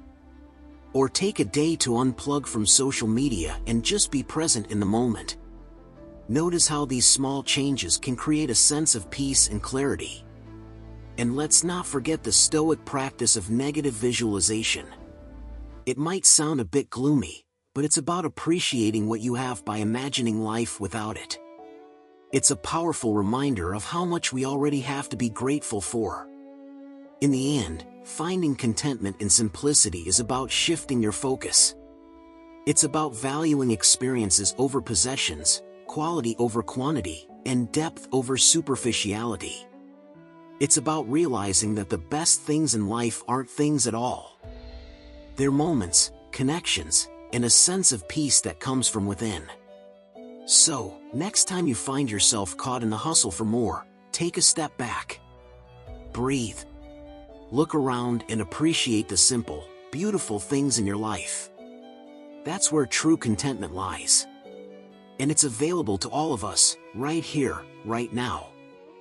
Number 12, the impact of our thoughts. Think about it. Have you ever had one of those days where you wake up on the wrong side of the bed and everything just feels off? Your coffee spills, you hit traffic, and you're in a bad mood all day. But then you catch yourself and think, wait a minute, am I making this worse with my attitude? Chances are, you are. Our thoughts are incredibly powerful. They're like the lens through which we see the world. If that lens is cloudy, everything looks pretty grim. The Stoics were all over this concept. Marcus Aurelius often wrote about how our thoughts can either free us or imprison us. He believed that it's not events themselves that disturb us, but our views of them. Imagine that, it's not the situation but how we think about it that causes our stress or peace. Let's break it down. Say you're stuck in traffic. You can sit there, fuming, thinking about how much you hate traffic, how it's ruining your day. Or, you can use that time to listen to a podcast, reflect on your day, or even just breathe and relax. Same situation, but your thoughts change your experience entirely. But it's not just about staying positive. It's about being mindful of the narratives we create in our heads. We all have that inner critic, the one that tells us we're not good enough, smart enough, or whatever enough. If we listen to that voice, we start to believe it, and it shapes our actions and our reality. But if we challenge those thoughts, if we remind ourselves that we are capable and worthy, we start to see ourselves in a different light. Think about it like this: your mind is like a garden. What you plant and nurture will grow. If you're constantly planting seeds of doubt and negativity, that's what will flourish. But if you plant seeds of confidence, hope, and gratitude, you'll start to see a much more beautiful garden. It's all about what you feed your mind. And here's the kicker: our thoughts don't just affect us, they ripple out to those around us. Ever notice how being around someone who's always complaining can bring you down? Or how someone with a positive, can-do attitude can lift you up? Our thoughts and attitudes are contagious. By managing our thoughts, we're not just improving our own lives, but we're also creating a more positive environment for others. Now, I'm not saying it's easy. Changing our thought patterns takes practice. It's about catching those negative thoughts and challenging them. It's about being intentional with what we focus on. One trick the Stoics used is called negative visualization. It's about imagining the worst-case scenario. It might sound counterintuitive, but it helps you appreciate what you have and prepare for challenges with a clear mind. In the end, the impact of our thoughts is profound. They can be our greatest ally or our worst enemy. The good news is, we have the power to choose. By being mindful, by challenging our negative narratives, and by focusing on the good, we can transform our lives from the inside out. So next time you catch yourself spiraling into negative thinking, take a step back. Breathe. Remember, you're in control of your thoughts, not the other way around. Change your thoughts, change your life. It's a journey, but one worth taking. Number 13, the Freedom Indiana Detachment. Detachment, in the Stoic sense, isn't about not caring. It's about finding freedom by letting go of the things we can't control. Trust me, it's a lesson that often hits us like a ton of bricks, usually way too late in life. Imagine you're holding onto a rope with both hands, pulling it tight. The rope represents all the things you're attached to: relationships, material possessions, expectations. The tighter you hold on, the more your hands hurt. But when you start to loosen your grip, there's relief. That's what detachment feels like. The Stoics, those wise ancient philosophers, really got this. Epictetus, one of the Stoic greats, said something like, "It's not what happens to you, but how you react to it that matters." This is the essence of detachment. It's recognizing that while we can't control the events around us, we can control our reactions. And that, my friend, is where real freedom lies. Let's break it down with a little story. Picture this: you're at a party, and someone spills wine on your favorite shirt. Immediate reaction? Anger, frustration, maybe a few choice words. But here's where detachment comes in. Instead of freaking out, you take a breath and think, Can I change what just happened? Nope. So, you choose to laugh it off, maybe even help clean up. By not getting attached to the idea of the shirt being pristine, you free yourself from unnecessary stress. But detachment isn't just about handling minor annoyances. It's about the big stuff too. Relationships, for instance. We often cling to people, trying to control how they feel about us, how they behave, hoping they'll fulfill our every need. That's a recipe for disappointment. By practicing detachment, you appreciate people for who they are, without trying to mold them to fit your expectations. It's like giving them room to breathe and grow, and in turn, you feel lighter too. Here's another angle: material possessions. We live in a world that's obsessed with stuff.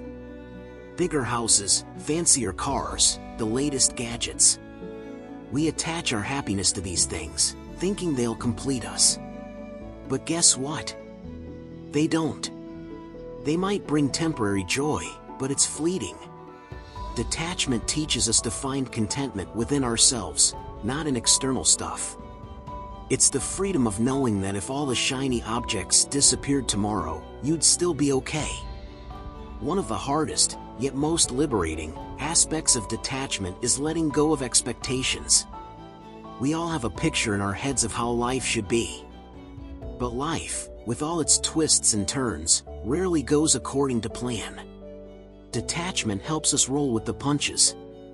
It's about embracing the present moment without being weighed down by what we think should happen. It's like being on a river, flowing with the current instead of fighting against it. And hey, this doesn't mean you become a passive bystander in your own life. It's not about giving up on goals or passions. It's about pursuing them with a sense of peace, knowing that while you can give it your all, the outcome isn't entirely in your hands. There's a kind of beauty in that uncertainty. So, how do you start practicing detachment? Begin with small steps. Notice when you're getting worked up over something you can't control. Pause. Breathe. Remind yourself to let go. With time, you'll find that it becomes second nature. And with it comes a sense of freedom and lightness that's truly transformative. In a nutshell, detachment is about living life fully and freely. It's about loving deeply, pursuing your passions, and embracing each moment, all while knowing that you're okay, no matter what. That's the real magic of detachment. It's not about distancing yourself from life, it's about engaging with it more fully, without the chains of unnecessary attachment. Number 14, the role of virtue. Now, I know virtue might sound a bit old-fashioned or like something out of a dusty philosophy book, but hang with me. It's actually super relevant, and it's something a lot of us figure out way too late in life. So, what do we mean by virtue? Basically, it's about being the best version of yourself. The Stoics, like Marcus Aurelius and Seneca, believed that living a virtuous life was the key to true happiness. And we're not talking about perfection here. We're talking about striving to be honest, brave, just, and wise in our everyday lives. Imagine this: you're faced with a tough decision at work. You could take a shortcut that would benefit you but might hurt a coworker. Or you could take the high road, even if it's harder and might not pay off immediately. That high road? That's virtue in action. It's about doing the right thing, even when it's not the easiest or most convenient option. But why is this so important? Well, living virtuously brings a kind of inner peace and stability. When you know you're acting with integrity, you can sleep easier at night. You're not constantly looking over your shoulder or worrying about the consequences of a shady decision. It's like having a solid foundation to stand on, no matter what life throws at you. Marcus Aurelius, who was basically the ancient Roman version of a rock star philosopher, talked a lot about this. He believed that our character is our most valuable possession. Everything else, wealth, fame, even health, is secondary. You could have all the riches in the world, but if you're not a good person, what's the point? It's like having a beautiful house built on quicksand. Sooner or later, it's going to crumble. Here's a little story to illustrate. Imagine you're a farmer. You've got fertile land, the best seeds, and perfect weather conditions. But if you don't take care of your soil, if you let it erode and fill with weeds, those seeds aren't going to grow. Virtue is like tending to your soil. It's about making sure your character is solid and ready to support all the other good things in your life. And here's the kicker: virtue isn't just about grand, heroic acts. It's in the small, everyday choices. It's holding the door for someone, being honest even when a lie would be easier, or standing up for what's right, even when it's unpopular. These little acts of virtue add up and shape who you are. But let's be real. It's not always easy. We all mess up. We all have moments where we fall short. And that's okay. What matters is recognizing those moments and striving to do better next time. It's a journey, not a destination. The Stoics knew this. They weren't about beating yourself up for mistakes, but about learning and growing from them. So, how do you start incorporating virtue into your life? Start small. Set an intention each day to be a bit more patient, a bit more honest, a bit more courageous. Reflect on your actions and ask yourself if they align with the kind of person you want to be. And remember, it's about progress, not perfection. In the end, living a virtuous life is about aligning your actions with your values. It's about building a strong character that can weather any storm. And the best part? It's never too late to start. Whether you're 15 or 50, you can always choose to live with more integrity, more honesty, and more kindness. And that's a pretty powerful thing. Number 15, embracing the present moment. Lastly, let's dive into something that's crucial yet often slips through our fingers: embracing the present moment. We hear it all the time: live in the now, be present, yada yada. But how often do we actually do it? Life has this sneaky way of pulling our minds in a million directions. We're either stuck in the past, regretting, replaying old scenes, or we're hurtling into the future, worrying, planning, dreaming. But the present? It's like that amazing song playing in the background that we barely notice. Think about this for a second. Have you ever been in the middle of a beautiful moment, maybe watching a sunset, having a great conversation, or just enjoying a quiet cup of coffee, when suddenly your mind drags you somewhere else? It's like, one minute you're there, soaking it all in, and the next, you're thinking about that email you need to send or that thing you said yesterday. We all do it. But the Stoics, those wise old philosophers, had a different approach. Marcus Aurelius, one of the big dogs in Stoicism, was all about embracing the now. He believed that the present moment is the only thing we truly have. The past? It's done and dusted. The future? Totally uncertain. But the present? That's where life happens. He'd jot down his thoughts in what became known as meditations, reminding himself to stay grounded in the now. It's like his personal pep talk that we can all benefit from. Imagine this: you're eating your favorite meal. It smells amazing, tastes even better, and you're surrounded by good company. But instead of savoring each bite, your mind is somewhere else, on tomorrow's to-do list, a past mistake, or some random worry. Before you know it, the meal's over, and you barely remember tasting it. That's life when we're not present. We miss out on the richness of our experiences. But how do we get better at this whole being present thing? It's not about some grand transformation overnight. Start small. Next time you're doing something simple, like washing the dishes, really focus on it. Feel the warm water, notice the bubbles, pay attention to the sound. It might sound mundane, but it's a practice in mindfulness. And let's talk about our ever-distracting gadgets. We're glued to our phones, constantly checking for updates, scrolling through feeds, and living in a virtual world while the real one passes us by. Try this: put your phone away for a bit. I know, sounds radical, right? But seriously, see how it feels to be fully present with the people around you, or even just with your own thoughts. Embracing the present also means letting go of what you can't control. The Stoics were big on this. Epictetus, another Stoic philosopher, said something like, "It's not the events that disturb us, but our views of them." In other words, it's our thoughts about the past or the future that often cause us stress, not the events themselves.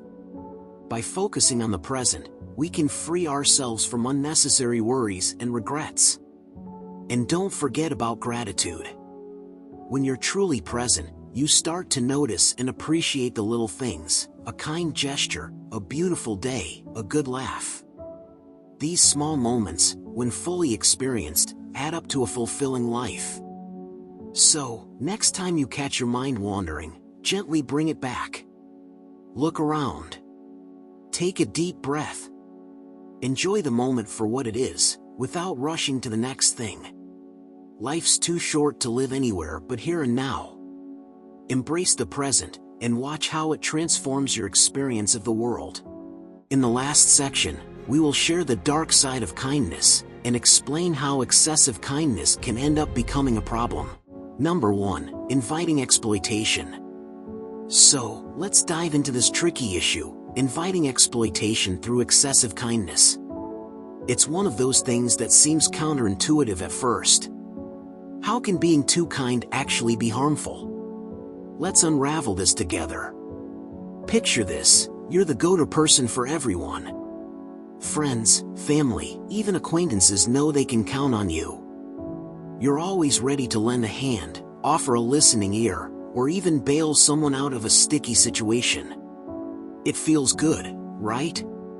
You're helping, making a difference, and people appreciate you. But here's where it gets sticky. The more you keep giving without boundaries, the more you're opening yourself up to being taken advantage of. Imagine you've got this friend, let's call him Jack. Jack's always in a bit of a mess, and you're always there to rescue him. Need to borrow money? You got it. Need a ride at 3 a.m.? No problem. At first, it feels good to help. You're making Jack's life easier. But soon enough, Jack starts expecting it. He doesn't even say thank you anymore. Why? Because your kindness has turned from a generous act into a given. Jack's exploiting your good nature, and you're left feeling drained and maybe even a bit resentful. Now, you might think, but isn't it good to help others? Isn't that what being a kind person is all about? And sure, helping others is a beautiful thing. Stoicism even encourages us to be virtuous and to help our fellow human beings.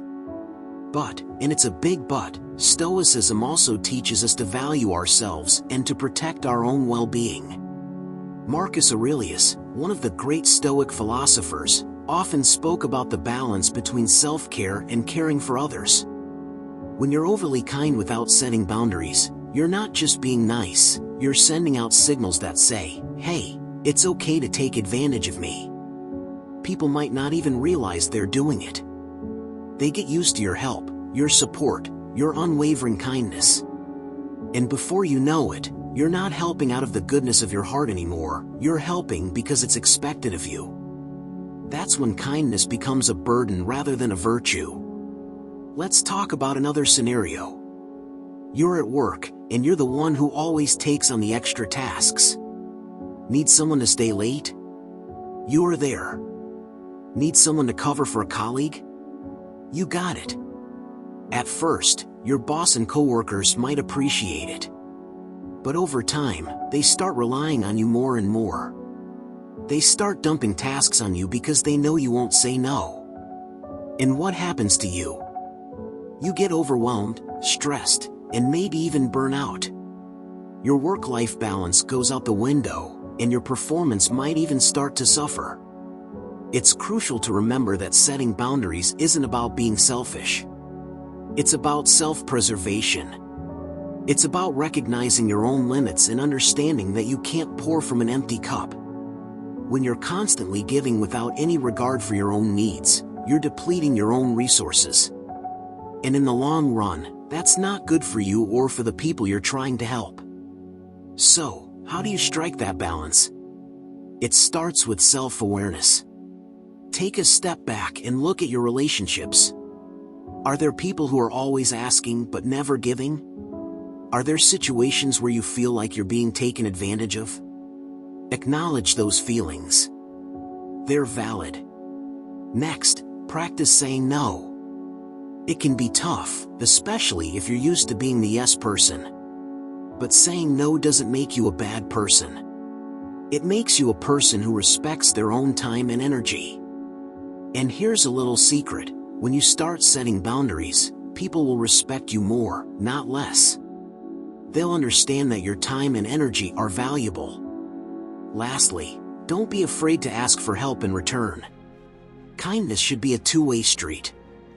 It's okay to lean on others when you need it. In fact, it builds stronger, more balanced relationships. When you allow others to help you, you're giving them the opportunity to be kind as well. In the end, it's all about finding that sweet spot where your kindness is a source of strength, not a vulnerability. By setting healthy boundaries and valuing your own needs, you can ensure that your kindness is a true virtue, not an invitation for exploitation. Number 2, burnout. Let's talk about something we don't usually associate with kindness: burnout. It sounds strange, doesn't it? How can being kind actually lead to burnout? But if you dig a little deeper, you'll see how this seemingly noble trait can sometimes push us over the edge. Think about your daily routine. You wake up early to help your neighbor with their groceries, spend your lunch break helping a colleague with their workload, and then rush home to cook dinner for your family. By the end of the day, you're utterly exhausted. Your kindness is consuming every ounce of your energy, leaving nothing for yourself. Now, here's where Stoic wisdom comes in. The Stoics, like Marcus Aurelius, talked a lot about balance and self-discipline. They believed in helping others, sure, but not at the expense of one's own well-being. Marcus Aurelius himself said, "You have power over your mind, not outside events." Realize this, and you will find strength. This means recognizing your limits and not allowing external demands to dictate your inner peace. Let's be real, constantly giving and never taking time for yourself is a fast track to burnout. You start to feel overwhelmed, your patience wears thin, and suddenly, those acts of kindness you used to enjoy become chores you dread. You're running on fumes, and it's only a matter of time before you break down. So, what's the solution? How do we avoid this trap? It's all about self-awareness and setting boundaries. First, recognize the signs of burnout: feeling constantly tired, getting irritated easily, losing interest in activities you once enjoyed. If you're ticking off these boxes, it's time to take a step back and reassess. Start by setting limits on how much you give. It's not about being selfish, it's about being smart. Allocate specific times for helping others and make sure you have plenty of time for yourself. This might mean saying no to extra work or asking for help when you need it. And yes, it can be hard to say no, especially when you're used to being the go-to person. But remember, it's okay to prioritize your own well-being. Also, make self-care a non-negotiable part of your routine. Whether it's a hobby, exercise, or simply relaxing with a good book, make sure you're doing things that recharge your batteries. The Stoics believed in the importance of self-reflection and mindfulness. Take a few moments each day to check in with yourself. How are you feeling? What do you need? And let's not forget the power of delegation. You don't have to carry the weight of the world on your shoulders. Allow others to step up and share the load. It's a sign of strength, not weakness, to recognize when you need help. Ultimately, the goal is to find a balance where your kindness is a source of joy, not a path to burnout. By setting boundaries, practicing self-care, and being mindful of your own needs, you can ensure that your kindness remains a positive force in your life. So, be kind to others, but don't forget to be kind to yourself too. Number 3, financial strain. Let's chat about money and kindness. Two things we all deal with, but rarely think about together. Picture this: you're the friend who always picks up the tab, the one lending money, the person buying gifts just because. It feels great to be generous, doesn't it? But there's a downside to this constant giving that we need to talk about. First off, let's be real. Being overly generous can burn a hole in your pocket. You might start off thinking, it's just a little money here and there, but those little amounts add up fast. Before you know it, you're scratching your head, wondering where all your cash went. It's easy to lose track when you're always spending on others, and suddenly, your bank account looks a lot less healthy. Now, Stoicism teaches us to be mindful of our resources. Marcus Aurelius often emphasized the importance of moderation and self-control. When you're too kind with your money, you're not practicing moderation. You're letting your desire to please others take the wheel, and that can steer you straight into financial trouble. Another thing to think about is how this impacts your financial stability. If you're constantly bailing out friends, paying for meals, or buying gifts, you might not be putting enough aside for your own future. Savings? They take a hit. Investments? Might not even be on your radar. Retirement? Let's not even go there. This kind of financial strain can leave you vulnerable when unexpected expenses pop up, and they always do. But it's not just about savings and stability. Let's talk about your financial goals. Maybe you've got dreams of traveling, buying a house, or starting a business. All those things need money. If you're too busy spending on others, your dreams can end up taking a back seat. You're putting your goals on hold to make everyone else happy, and that's a recipe for regret down the line. There's also the aspect of financial dependency. When you're always there to lend money, some people might start to rely on your generosity. They come to expect it. And then, it becomes a cycle that's hard to break. You feel obligated to help, even when it stretches your finances thin. This isn't just harmful to you but also to them, as they might not learn to manage their own finances properly. So, what's the solution? How do you balance kindness with financial responsibility? It starts with setting boundaries. It's perfectly okay to say no sometimes. You can be generous without jeopardizing your financial health. Maybe you can help in other ways that don't involve opening your wallet.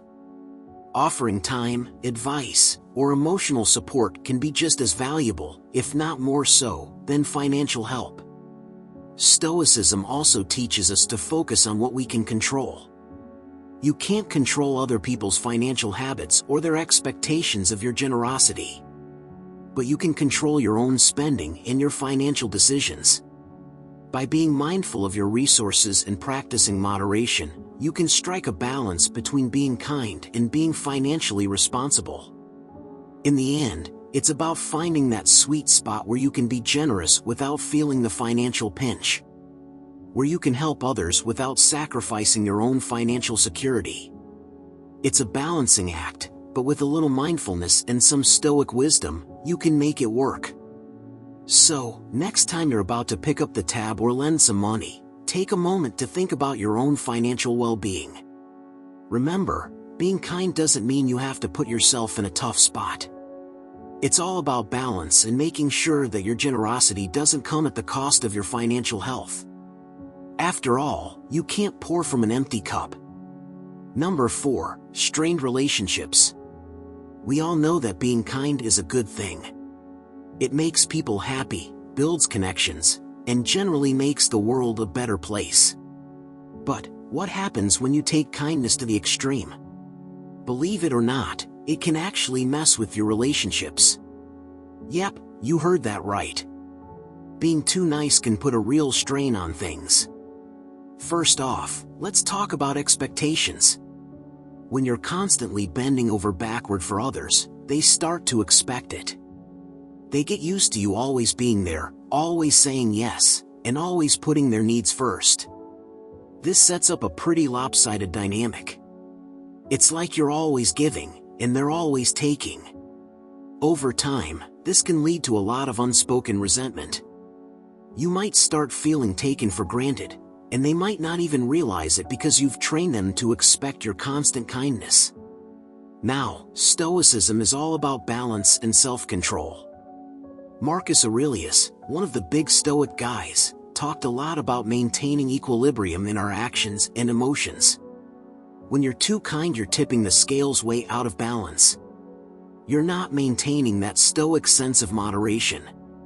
Instead, you're giving too much of yourself, and that's not sustainable. Another angle to consider is communication.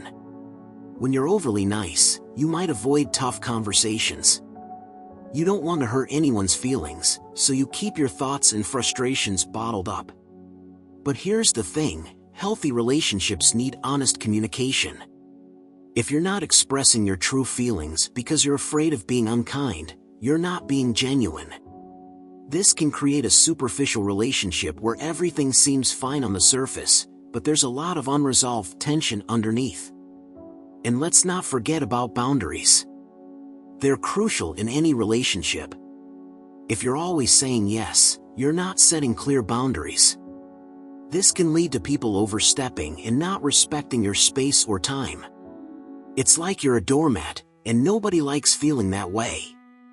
Boundaries help define what's acceptable and what's not, and without them, relationships can become chaotic and stressful. Stoicism teaches us to focus on what we can control and to act with reason. You can't control other people's actions, but you can control how you respond. By setting boundaries and communicating honestly, you're taking control of your part in the relationship. You're acting with reason, not just emotion. Now, let's talk about resentment again because it's a biggie. When you're too nice, you might start feeling resentful without even realizing it. You're always giving and not getting much in return. This can build up and eventually explode, causing major rifts in your relationships. It's like a ticking time bomb. And once it goes off, it's hard to repair the damage. So, what's the way out? How do you balance kindness with maintaining healthy relationships? It starts with being honest with yourself and others. Recognize when you're giving too much and pull back when needed. It's okay to say no. It's okay to prioritize your own needs sometimes. In fact, it's necessary for your well-being and for the health of your relationships. Stoicism also emphasizes self-respect. By respecting yourself and your own needs, you're setting a standard for how others should treat you. You're showing them that your kindness isn't unlimited and that you also have needs and boundaries. In the end, it's about finding that balance. Being kind is great, but being too kind can lead to strained relationships. By setting boundaries, communicating honestly, and practicing self-respect, you can maintain healthy, balanced relationships that are based on mutual respect and understanding. So, next time you're tempted to say yes when you really want to say no, take a moment to think about the bigger picture. Remember, kindness is important, but so is maintaining your own well-being and the health of your relationships. Balance is key. Number 5. Neglecting personal goals. Picture this, you've got big dreams, plans, and ambitions. Maybe it's climbing the corporate ladder, starting your own business, or finally finishing that novel you've been working on for years. But, and here's the catch, you're also the kind of person who can't say no. Your life starts to look like an endless list of other people's priorities. Helping out a friend move, covering extra shifts for a coworker, or spending hours listening to someone's problems, it all adds up. At first, it feels great. You're making a difference in people's lives. They appreciate you, they count on you, and that's a nice feeling. But as the days turn into weeks and weeks into months, you start to notice something. Those personal goals of yours? They're getting pushed further and further down the list. Your dreams are gathering dust while you're busy living out someone else's needs. Now, Don't get me wrong. Helping others is noble and fulfilling. Stoicism teaches us the importance of community and support. But Stoicism also emphasizes the balance between selflessness and self-care. Marcus Aurelius, one of the most renowned Stoic philosophers, often reminded himself to focus on what truly matters to him, not to get lost in the demands of others. So, how does this happen? How do we end up sidelining our own goals? It starts subtly. You take on a small task for a friend here, do a favor for a colleague there. Each act of kindness, in isolation, seems harmless. But together, they start to erode the time and energy you could be investing in yourself. Before you know it, your personal goals are neglected, and you're left wondering where all the time went. And here's the kicker: the more you push aside your own dreams, the more frustrated and unfulfilled you become. You start to resent the very acts of kindness that once made you feel good. It's a vicious cycle. You want to help, but every act of help feels like another nail in the coffin of your own aspirations. So, what's the solution? How do you find that elusive balance? It starts with setting clear boundaries. It's not about shutting people out, it's about carving out dedicated time for yourself. Make your personal goals non-negotiable. Block out time in your schedule that is exclusively yours. Treat it like an appointment you can't miss. Next, practice the art of saying no. It's tough, especially if you're used to being the go-to person. But remember, saying no to others is often saying yes to yourself. It's about prioritizing your own needs and recognizing that you can't pour from an empty cup. You need to be at your best to give your best. Also, consider the Stoic practice of reflection. Take a few moments each day to check in with yourself. Are you moving closer to your goals? Are your actions aligned with your values? This self-awareness can help you stay on track and make adjustments as needed. And let's not forget the importance of small steps. You don't have to make huge changes overnight. Start with small, manageable adjustments. Allocate a bit of time each day to work on your personal goals. Even 15 minutes can make a difference. The key is consistency. Lastly, surround yourself with people who respect your boundaries and support your aspirations. Communicate your goals with them. Let them know why it's important for you to dedicate time to yourself. True friends and supportive colleagues will understand and respect your need to focus on your own dreams. In the end, it's all about finding a balance where kindness and personal ambition coexist. By setting boundaries, saying no when necessary, and taking consistent steps towards your goals, you can ensure that your kindness doesn't come at the expense of your own dreams. Remember, you deserve to pursue your ambitions just as much as you deserve to help others. So, be kind to others, but be kind to yourself too. Number 6, guilt tripping. Let's dive into the idea of guilt tripping. It's a sneaky way that excessive kindness can actually mess with your head. You know, it's that feeling when someone does something nice for you, but there's this invisible string attached. It's like a hidden rulebook you never agreed to but somehow have to follow. Let's unpack this and see how it relates to Stoicism.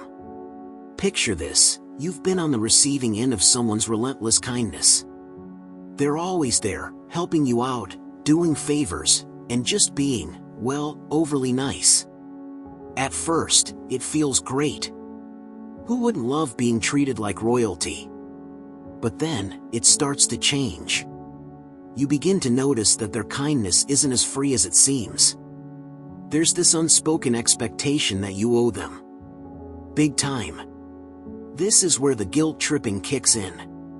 You start feeling bad for not being able to reciprocate their endless stream of good deeds.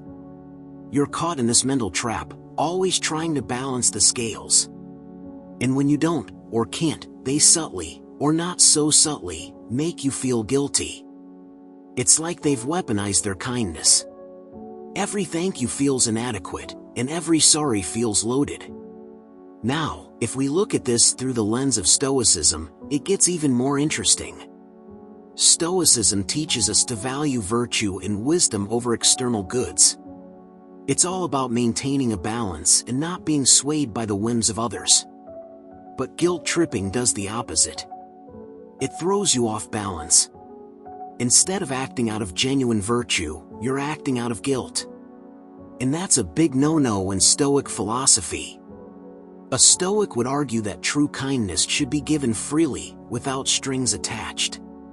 When kindness comes with expectations, it's not really kindness, it's a transaction. And transactions can create debt, which in turn creates guilt. This guilt can weigh heavily on you, affecting your mental and emotional well-being. So, what's the harm here? Well, for starters, constantly feeling guilty can lead to anxiety and stress. You're always second-guessing your actions, wondering if you've done enough to earn the kindness you've received. It's exhausting and can make you feel trapped in a never-ending cycle of obligation. Moreover, this kind of guilt can skew your perception of relationships. Instead of seeing them as mutually supportive, you start seeing them as burdensome. You might even begin to resent the very people who are being kind to you, which is ironic, isn't it? The very kindness that's supposed to bring people closer ends up pushing them apart. But it doesn't stop there. Guilt tripping can also hinder your personal growth. When you're constantly trying to pay back kindness, you're not focusing on your own development. You're too busy trying to please others and avoid guilt. This can stifle your progress and keep you from achieving your true potential. And let's not forget about the other side of the coin. If you're the one guilt-tripping others, even subconsciously, it can erode your integrity. Stoicism teaches us to act with honesty and fairness. Manipulating others through guilt undermines these principles and can lead to a breakdown of trust and respect in your relationships. So, how do we deal with this? Awareness is the first step. Recognize when kindness is genuine and when it comes with strings attached. Practice setting boundaries and don't be afraid to say no when you feel overwhelmed. It's also important to communicate openly. If someone's kindness is making you feel guilty, have an honest conversation about it. Chances are, they might not even realize the effect they're having on you. In the end, kindness should be a source of joy, not a burden. By embracing the Stoic principles of balance and virtue, we can navigate the tricky waters of guilt tripping and foster healthier, more genuine relationships. So next time someone does something nice for you, remember, it's okay to appreciate it, but don't let it weigh you down. Stay true to yourself and keep things in balance. Number 7, lack of boundaries. It's easy to think that being overly kind is just about spreading good vibes and making everyone's day a little brighter. But here's the twist: when kindness goes unchecked, it can lead to some serious boundary issues. And boy, can that mess things up. In Stoic philosophy, maintaining personal boundaries is crucial. It's about knowing where you end and another person begins. When you're too kind, these lines get blurry. You start taking on other people's issues as if they're your own. This isn't just physically draining, it's emotionally exhausting. You're carrying the weight of the world on your shoulders, and that's not sustainable. Now, Stoicism teaches us to focus on what we can control and let go of what we can't. When you lack boundaries, you're constantly trying to control things outside of your reach. You're putting out fires that aren't yours to put out. This constant overextension can lead to burnout, anxiety, and even resentment. Here's the kicker: when you're always available, always saying yes, people start to expect it. They take your kindness for granted. It's not that they're bad people, it's just human nature. If someone's always willing to help, why wouldn't you rely on them? But this creates a vicious cycle. The more you give, the more is expected, and the harder it becomes to say no. You're trapped in a loop of your own making. From a Stoic perspective, this lack of boundaries is a failure to practice self-control and wisdom. Stoicism isn't about being a doormat, it's about being wise and discerning in your actions. By always putting others first, you're neglecting your own well-being and personal growth. It's like you're pouring all your energy into everyone else's cup, leaving yours empty. Let's talk about the emotional toll for a second. When you don't set boundaries, you're constantly dealing with other people's drama. You become a sponge for their emotions, soaking up their stress, anxiety, and negativity. This can leave you feeling overwhelmed and emotionally drained. And the worst part? You might start feeling resentful, which is the complete opposite of what you intended with your kindness. But wait, there's more. This lack of boundaries doesn't just affect you. It affects your relationships too. When you're always available, always sacrificing, it can create an imbalance. Your relationships become one-sided, with you doing all the giving and others doing all the taking. This isn't healthy for anyone involved. Over time, it can lead to feelings of frustration and disconnect. So, what's the solution? How do you find that sweet spot between being kind and maintaining healthy boundaries? It starts with self-awareness. Recognize your limits and understand that it's okay to say no. Setting boundaries isn't about being selfish, it's about being smart. It's about ensuring that you have the energy and emotional capacity to be genuinely kind when it truly matters. Another key aspect is communication. Be honest with yourself and others about what you can and can't do. It might feel uncomfortable at first, especially if you're used to always saying yes. But in the long run, it's better for everyone involved. People will respect you more when they see that you value your time and well-being. In essence, Stoicism teaches us to act with wisdom and balance. Excessive kindness, without boundaries, throws this balance off. It's important to be kind, but it's equally important to take care of yourself. By setting clear boundaries, you ensure that your kindness is sustainable and genuinely beneficial, both for you and those around you. So, next time you're tempted to overextend yourself, remember, true kindness starts with respecting your own limits. Number 8, hidden motives. Kindness is like a warm, fuzzy blanket, right? Something we all love and appreciate. But sometimes, lurking beneath that cozy exterior, there are hidden motives. Yeah, you heard me right. Not all acts of kindness are as pure as they seem. Imagine this, a friend offers to help you move. Super nice, right? But what if, deep down, they're doing it because they know you have a truck and they'll need help next month when they move? Or maybe they're trying to score some brownie points because they messed up last week. Now, I'm not saying your friend isn't genuinely kind, but it's worth considering what's really going on sometimes. Now, Stoicism, the ancient philosophy that's all about wisdom, courage, and self-control, gives us a neat perspective here. The Stoics, like Marcus Aurelius and Seneca, would urge us to look deeper, to question the true nature of our actions and those of others. They'd say, hey, don't just take things at face value. Picture this, you're in the office, and your colleague brings you coffee every day. Sweet gesture, right? But what if they're doing it to curry favor, to ensure you'll back them up in meetings or speak well of them to the boss? This doesn't mean the coffee isn't appreciated, but the motive behind it might not be as selfless as it appears. And once you start seeing this, you can't unsee it. It's like putting on glasses that reveal the hidden layers of human behavior. Let's get personal for a moment. Think about a time you did something kind. Got it? Now, be brutally honest with yourself. Was there a part of you hoping for something in return? Maybe it was recognition, a return favor, or even just a good feeling about yourself. It's a tough pill to swallow, but it's a crucial part of self-awareness. In the realm of Stoicism, there's a term called apatheia, which means a state of being undisturbed by passion. The idea is to act virtuously, not because it'll get you something in return, but because it's the right thing to do. When you practice kindness, the Stoics would say, do it for its own sake, not because you're expecting anything back. Sounds simple, but boy, It's a challenge. Let's bring in a real-life scenario. Picture someone donating a hefty sum to charity. Noble, right? But sometimes, this generosity comes with strings attached. Maybe they're looking for tax breaks, public recognition, or even just a boost to their self-image.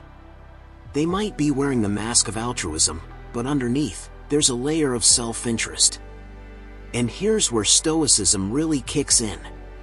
It's about stripping away the facade and seeing things as they truly are. When you do something kind, ask yourself, am I doing this out of genuine care, or is there a hidden agenda?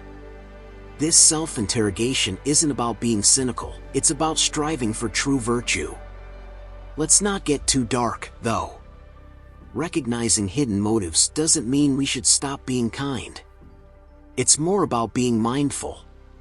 Be aware of your reasons. Strive to be kind without expecting anything in return. That's the Stoic way. Next time you're on the receiving end of a kind act, appreciate it, but also take a moment to ponder the possible motives. It's like peeling back the layers of an onion. Each layer reveals a bit more about human nature. And when you're the one being kind, challenge yourself to do it for the pure joy of it, for the sheer goodness of making someone's day better.